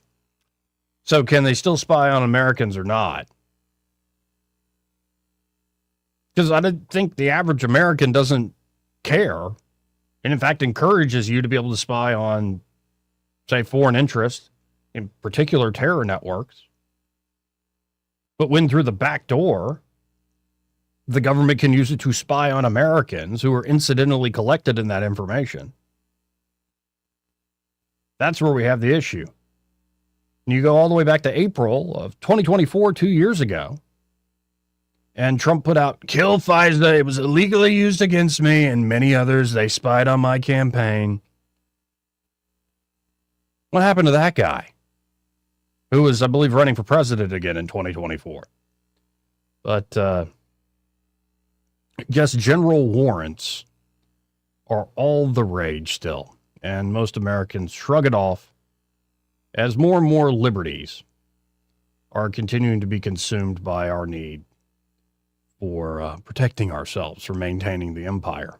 And I guess you could learn to love the empire and just forget that we are a constitutional republic. Honestly, I think we're heading towards something like what happened with Rome, if we aren't already there and have crossed that Rubicon, so to speak. Now, you maybe have a lot of folks fishing in the Rubicon, where they dip their toe in the Rubicon, and they kind of act like a dictator, but a king. And they pull back a little bit. And Congress, of course, pushes that responsibility over to the president, because if the war's going to hell, they get to blame the president. And if the war's going great, they could be, well, look, we financed the money. They don't actually have to put their names down on whether or not they support something and can talk out of both sides of their mouths. But it is that commander-in-chief, that war-making power that has been expanded and includes intelligence services. And it's the war-making power, especially victorious presidents and victorious causes, where you continue to see this march towards, well, the U.S. government, no matter who you vote for, tends to do what they want. The elected president maybe can modulate here or there. Formally, the president's still in charge and still elected. But we're getting closer and closer to the day where we're essentially electing kings. We're electing emperors. Now, you might say that's not the worst thing in the world if they can actually get good things done. Well, perhaps. The problem is, after you have one good emperor, maybe you have a good second one. Maybe you have a good third one. Maybe you have 5 good emperors in a row. But then eventually somebody decides to make their son the king or their son the emperor. Like what? Marcus Aurelius does this with Commodus. And everything goes to crap. And he's just killing people like crazy, and just the blood sport and like the excess, and like, and he's in charge of everything. So there goes your society. That's the problem. When you centralize this much authority, even in the name of getting good things done, and you get good things done, the trick is always succession. Now, you could very well have somebody that rises up, is very strong, and then they give power back to different institutions. And in fact, that has happened in our history. I mean, look at Lincoln, look at FDR. But I don't know. It just seems like this is the way we're going, especially because of the war-making power, especially because of the necessities of maintaining all the American interest around the globe. And perhaps Trump's showing a new model where you get in quick, you get out quick, you use all sorts of different methods, combinations of soft and hard power at the same time in order to see through your goals quickly. I mean, Venezuela is an example of that, of like, we don't really care who runs the country. It's not about creating some idyllic Jeffersonian democracy in Venezuela. We just want somebody that we can actually work with. And you're hearing and seeing the same thing with Iran, that this is not about spreading and our ideals with deep roots and seeds there. It's more about, act like a normal country. You can still be your own people and your own civilization. Just do the deal with us. It's become much more transactional. But yet we still have this thing called the Constitution and the Bill of Rights. You know, when the Bill of Rights was being drafted in the House of Representatives, it was left to James Madison to articulate the values that would provide an insulation between government negating freedom and the inalienable rights of all people, all persons. The right to worship freely, freedom of speech, of the press, and basic fairness from the government were relatively easy to reduce to writing. Even the catch-all Ninth Amendment, which, how often has that actually been tested in the courts, which recognized the existence of natural human rights, drew broad support. The drafting occurred in a testy environment. The Federalists, the big government folks, controlled the Congress, the White House, and the courts. Over Madison's strenuous objections, his own party in Congress enacted the first Bank of the United States, a precursor to the current Federal Reserve. This so irritated and terrified the anti-federalists, the small government folks at that time, that some state legislators began to make noises about leaving the federal government they had just created. It is interesting that to the founders of the country and to the framers of the Constitution, the idea of succession was neither novel nor controversial, and it was not then racial since it came from New England. To temper this talk of succession, the Congress turned to Madison, who, after the creation of the bank, had become an anti-federalist, joining the party of his friend and neighbor Thomas Jefferson. Madison's task was to craft a bill of restraints on the new federal government, focusing primarily on personal freedom. Madison shared the colonial hatred of British agents and soldiers rummaging through colonial belongings in private homes, looking for whatever the government sought. The authority for these intrusions consisted of general warrants that were issued by a secret court in London, a process which Madison condemned. General warrants permitted the bearer to search wherever he wished and seize whatever he found. In the new Constitution ratified in 1788, there was no affirmative authorization for general warrants, just as there was no affirmative authorization for a government bank. But there was also no prohibition. By crafting the Bill of Restraints as a Bill of Rights, and by recognizing the preexistence of these rights, Madison's Bill of Rights was quickly ratified. The most unique of these rights was the right to be left alone. In Madison's day, privacy could only be violated by government using force, intimidation, or deception. Today, of course, privacy is violated by government stealth, by federal agents hacking into computers or using software that gains them access without hacking. And they do this in violation of the Fourth Amendment, which prohibits general warrants by requiring judicial warrants for all surveillance, based on probable cause of crime, sworn to under oath, and specifically describing the places to be searched or the persons or things to be seized. After the Watergate fiasco, Congress enacted the Foreign Intelligence Surveillance Act in 1978, which established a secret court in Washington, not unlike the London court Madison condemned in the pre-revolutionary days. The FISA court issues secret warrants allowing spying on Americans and foreigners in the U.S. In 2008, Congress added Section 702 to FISA, permitting warrantless surveillance of foreign persons who communicate with Americans. The FISA court interpreted 702 to permit warrantless surveillance of Americans to whom foreign persons had spoken, out to the 6th degree, 6 hops. You know, the whole 6 degrees of separation thing. Thus, if you call or email a hotel in Rome to book a room, you are subject to warrantless surveillance under 702. If you call your mom, she is subject.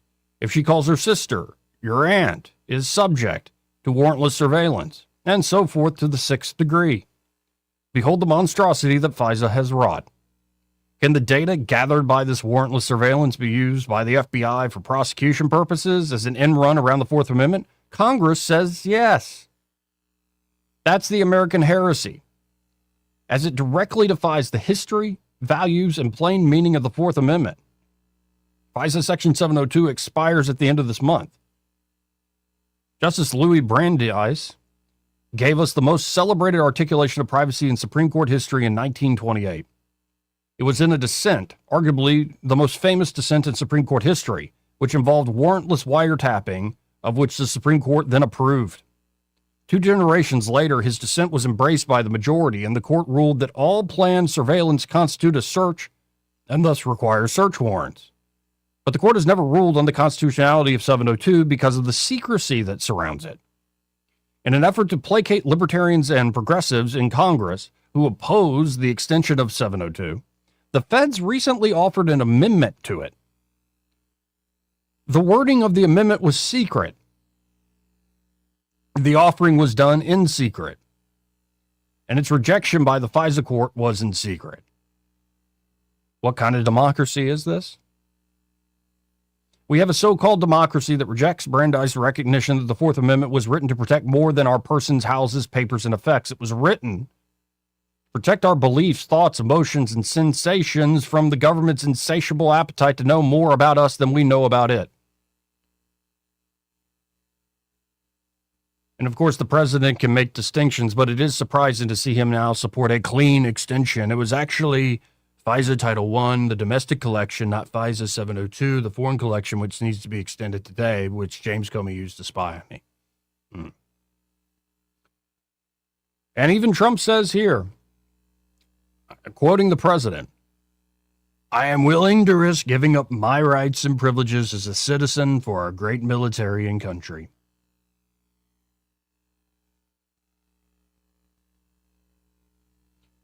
I guess once you get on the inside, the world looks very different than when you're on the outside looking in at the federal government.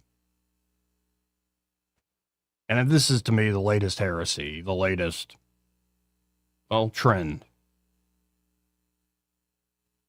Americans like results. Americans like winning. Americans are very practical people. Even our principled stands in so much of, what our philosophy we're famous for is literally pragmatism. American pragmatism. American religion, especially in the South, the Protestant experience is not all about the deep philosophical doctrines in many ways. In many ways, I think they have something, the Americans, Protestants have something very right about that. That it isn't all about, the scholastic, how many angels on the head of a pen, all the logical rabbit holes and syllogisms you can pile up on top of each other. That when you're truly faced with the divine, words don't suffice. And it's that ineffable sense that because of what we just celebrated on Easter, that we can be a part of that.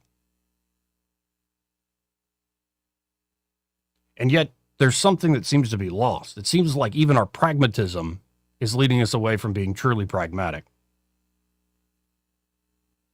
It seems our belief in wanting to win and wanting results continues to chip away at what we then claim to believe in our hearts, in these rights given to us by that God.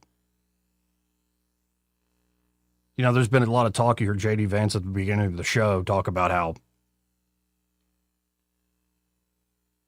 religious leaders and political leaders shouldn't necessarily shut up and always stay in their lane. That religious leaders, Catholic, Protestant, any other, they are human beings that are part of a body politic, that are part of a society. And how their faith informs their conscience, they should speak up boldly. And why this, that, or the other should be the case. And politicians shouldn't just couch everything in just pragmatic political language. In fact, they should also speak of faith and how the principles of their faith guide them. And yet in the United States, it seems like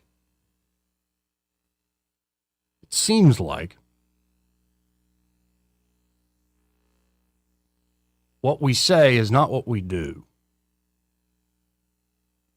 The government we say we have is not, in fact, the government we have. And though there's always going to be a little disconnect in just it's human nature, you never live up to our ideals. It seems we are drifting more and more in what we practically do. And we are losing the civic faith as much as we still proclaim it. By the way, a civic faith informed by a deeper faith. And that's, well, what power will do to you. It'll make you think giving up these deeply held beliefs is just a matter of practical necessity. It's a dangerous road to go down, but we continue to walk that tightrope. Now, can all this be solved in a day? Can you turn this ship around in a day and go back to this libertarian, natural law perspective of the Constitution that we so proclaim, especially in the Bill of Rights? No. It doesn't happen in a day. And it won't happen in a year or 4 years or even 6 years, 8 years. But if you do start planting the seeds and practically keep your wits about you, yes, we need to win. Yes, we need results. But we can't win and get results at the loss of something deeper. Or we're going to lose our inheritance. We're going to lose our legacy. It didn't just start 250 years ago, but stretches back millennia. Not saying it will be lost, but got to have hope. And by faith, we'll be able to continue to do that and maintain that legacy. But right now, there is a disconnect. And you got to wonder, at what point will something have to give, and will we have to reckon with what we say and then what we do don't always match up in big ways and small ways. We'll be right back after this. He may not know whether he's coming or going, but whether you're going to work or coming home, Greg Budell is there. Mornings, 6 till 9, and afternoons, 3 till 6. Only on News Talk 93.1 FM, WACV. You can't control interest rates. You can't control housing inventory. And you definitely can't control what the national news decides to panic about this week. But here's what you can control. You control your timing. You decide when it's the right time to buy, when it makes sense to refinance, and when to tap into your equity to renovate, invest, or consolidate debt and free up monthly cash flow. Real estate decisions aren't one size fits all, and they shouldn't be driven by headlines or social media noise. They should be based on your goals, your finances, and your life. The smartest moves happen when you focus on what you can control and work with someone who helps you see the full picture. Give us a call at Alabama Home Mortgage today at 334-567-4223 or visit us online at myalabamahomemortgage.com. That's Alabama Home Mortgage, because there is a difference in mortgage companies. NMLS 1586368, Equal Housing Lender. This hour of News and Views is brought to you by our good friends at Cole Plumbing, 279-8919. Cole Plumbing is number one in the number two business. You don't have to dig a hole. They have proprietary pipelining technology. Ask them about their tankless water heaters. Remember, when you have trouble with your bowl, call on Cole. Rich Thomas Weather is brought to you by Wiley Sanders Truck Lines. Truckers, listen up. A $2,500 sign-on bonus only at Wiley Sanders Truck Lines.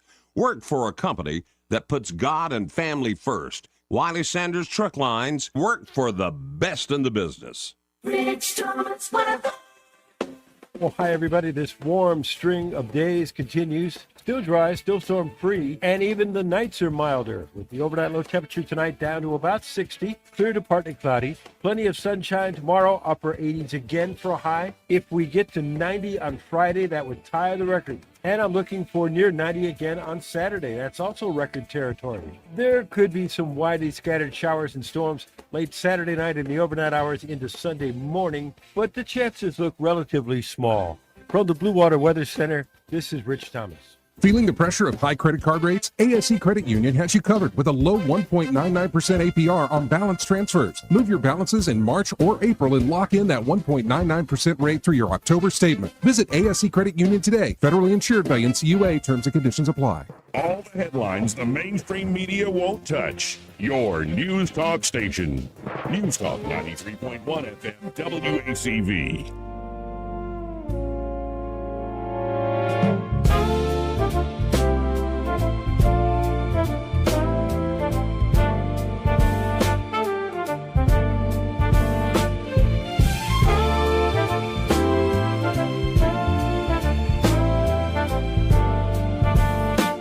Joey Clark.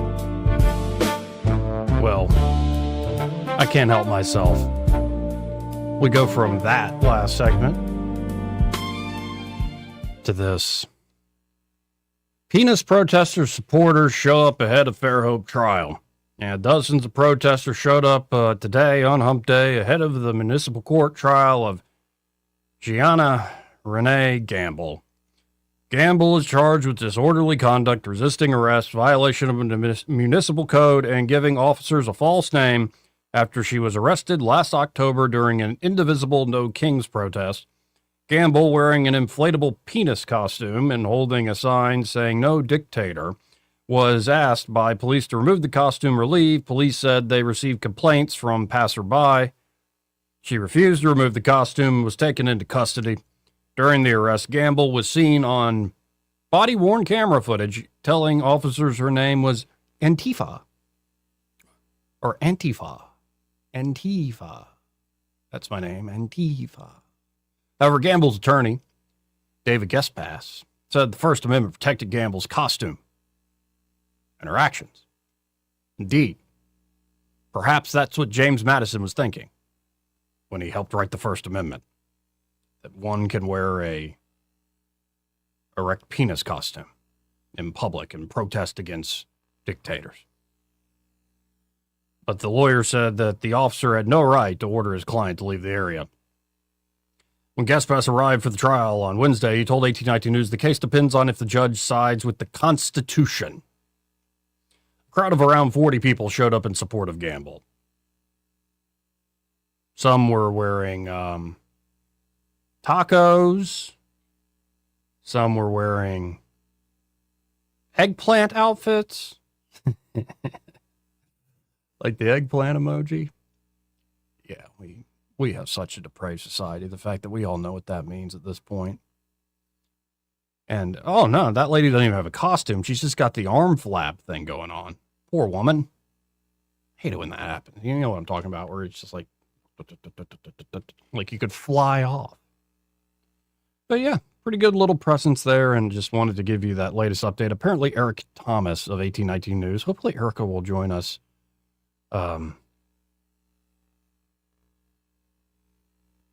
She'll be able to join us tomorrow to flesh out this court case and ongoing, continuing saga of the penis protester and the First Amendment.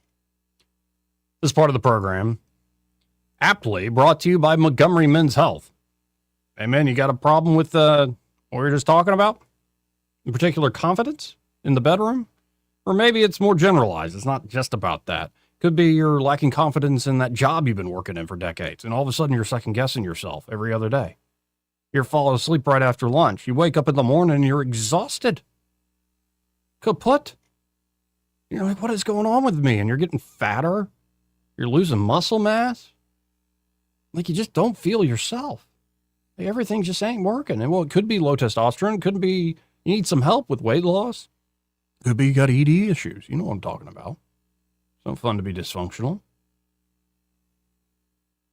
Could be you just need to up your peptide game. Well, they now offer all this there at Montgomery Men's Health. They can help you with ED. They can help you with generalized testosterone, low T problems.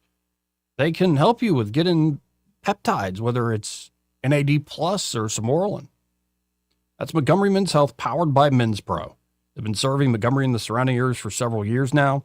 And, you know, there are a lot of guys, I think it's like 92% of guys have said, I wish I had gone by earlier. Because us men, we procrastinate, but gentlemen, don't wait. Don't wait any longer, at least. You're not the only one going through this. And you can feel decades younger. You can feel like you used to, or you could actually, if you're in your 20s and you feel like crap, you can actually feel like a young man. A man. So check out Montgomery Men's Health today. Make an appointment today. You won't regret it. 440-3663. That's 440-3663. And I believe blood work and a consultation, lab work and consultation is only $99 first time. And you can always book online in under 30 seconds at MontgomeryMen'sHealth.com. That's Montgomery Men's Health for every man and every season of life. Want to carry News Talk in your pocket? Download the News Talk 93.1 app from the App Store. Available on iPhone and Android. Never miss a moment. Download now. This is your roving reporter. Today I'm talking with a prospector. That's right, man. I'm prospecting for gold. You dig? No, but it looks like you do. And you know the first thing I'm going to do when I strike it rich? What's that? I'm going to hire David Ernest to be my money man. You mean everyone's favorite asset preservationist? That is correct, man. I'm going to call him up at 833-596-7233. 833-596-SAFE. You know, I've heard a lot of the good things about David Ernest. You know, he's the best money man around with over 40 years of experience. Experience is necessary, especially when you're digging for gold. That's right, man. And I can see that you don't have very much experience. What do you mean, man? Well, you have the little plastic bucket and shovel like a kid would take to the beach. Yeah, man, well, I want to start out small and then kind of pace myself up until I strike it rich. Well, maybe you should call David Ernest first. You think he's got a shovel? Never know till you ask. I dig, man. Starting a business shouldn't feel overwhelming. At Janneycombe Gulf Coast, we give you a clear, proven path to ownership. You receive guaranteed initial accounts, local support, and the training you need to succeed from day one. For over 35 years, we've helped people turn steady careers into thriving businesses, and you could be next. Start your journey today at JanneyCombeCleans.com.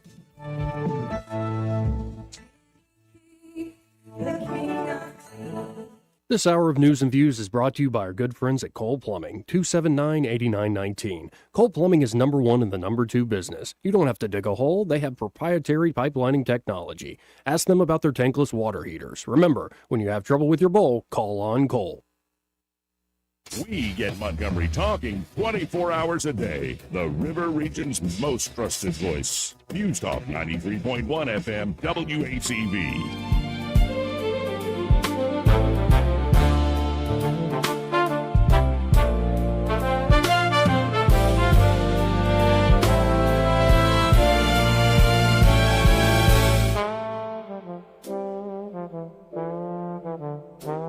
Joey Clark.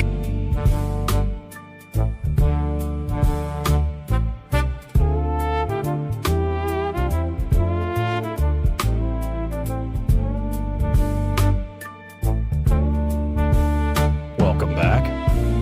Final moments here of the program. Let's go right to the phones and talk to Ray Bowles from Prattville Carpet. Kind of digging this dramatic intro for you, Ray. How you doing like today? this music. Yeah, made it this morning. Nice.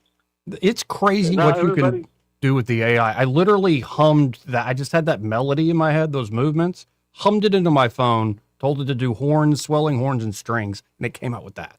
It's crazy. That's what. Hey, you know the whole AI thing when it first came out, right? I'm way behind the curve on everything electronics, but Ron, my twin brother, is not. He's all about it. And, you know, he's up in Alaska and works for an oil company up there, and he told them, hey, I think we need to get some drones to fly the pipelines instead of us driving them. Yeah. And they're like, well, do you mind looking into it? So he goes back to his car, types in, what's the best drones for flying pipelines, and it gives him the whole report, right? Yeah. And he's like, this is the most intelligent thing I've ever read. So he sat on it for like 3 days because he knew if he ran back in there with it immediately, something was up. So he came back in about 3 days later. He said, hey, I've done some research, and here's the report I made for you. And we're like, wow, this is the most intelligent report I've ever read. This is crazy. Now they're talking about making over their whole drone thing for the entire company over the country. Wow. That's amazing. Yeah. And all because he typed in AI. And I'm sure the drones are powered by AI too in some way. That's just amazing. Yeah. And then he figured out, don't use the one made in China, use the one made in America because it can't get hacked. Well, and, all this stuff. Yeah, it was really cool. I'm like, yes, you go, Ron. Yeah, I mean, actually saving them a bunch of money and time, and like, I just went into my phone, like, but anyway, it's crazy what it could be used for. But hey, if you come into Prattville Carpet, we're old school.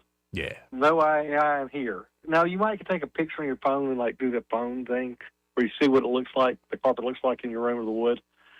But it's all down to earth. You're dealing with the same guys all the way through the job. And next thing you know, you got a great floor down. It all starts with a phone call, 285-8117. Again, that number is 285-8117. They come out, do that free in-home measurement, get the product down that you pick out. It really is that simple. And when you call them up at 285-8117, be sure to tell them you heard Ray Bowles on the radio with that Joey Clark guy. Hey, y'all have a great day. Appreciate you, Ray. So what did we learn today? Well, I learned that I think the front runner is still J.D. Vance. And by the way, I didn't get to it, but he says he's in the process of opening an investigation into the Pizzagate conspiracy theory after he read strange words involving pizza and grape soda in the Epstein files. Saying, I remember it sounding like the Pizzagate conspiracy theory. We should absolutely investigate. Yeah. I think the Epstein thing, what do exorcists call it? Revealing the method. Or even knew that term. I described it as somebody like opening up the kimono and be like, what are you going to do about it?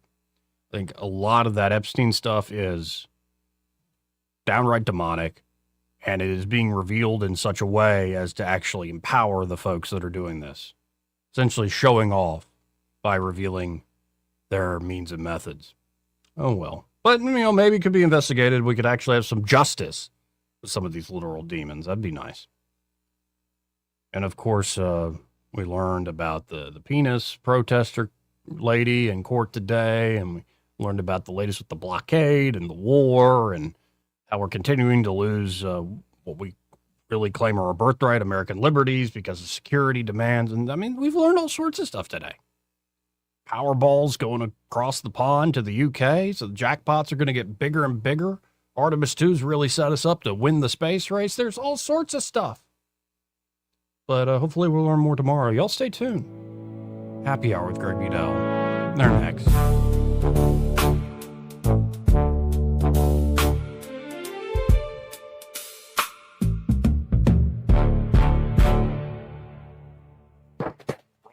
From the Riverside Chevrolet Master Control Center, this is WACV Cusana, News Talk 93.1 FM. When it's Chevy, it's Riverside.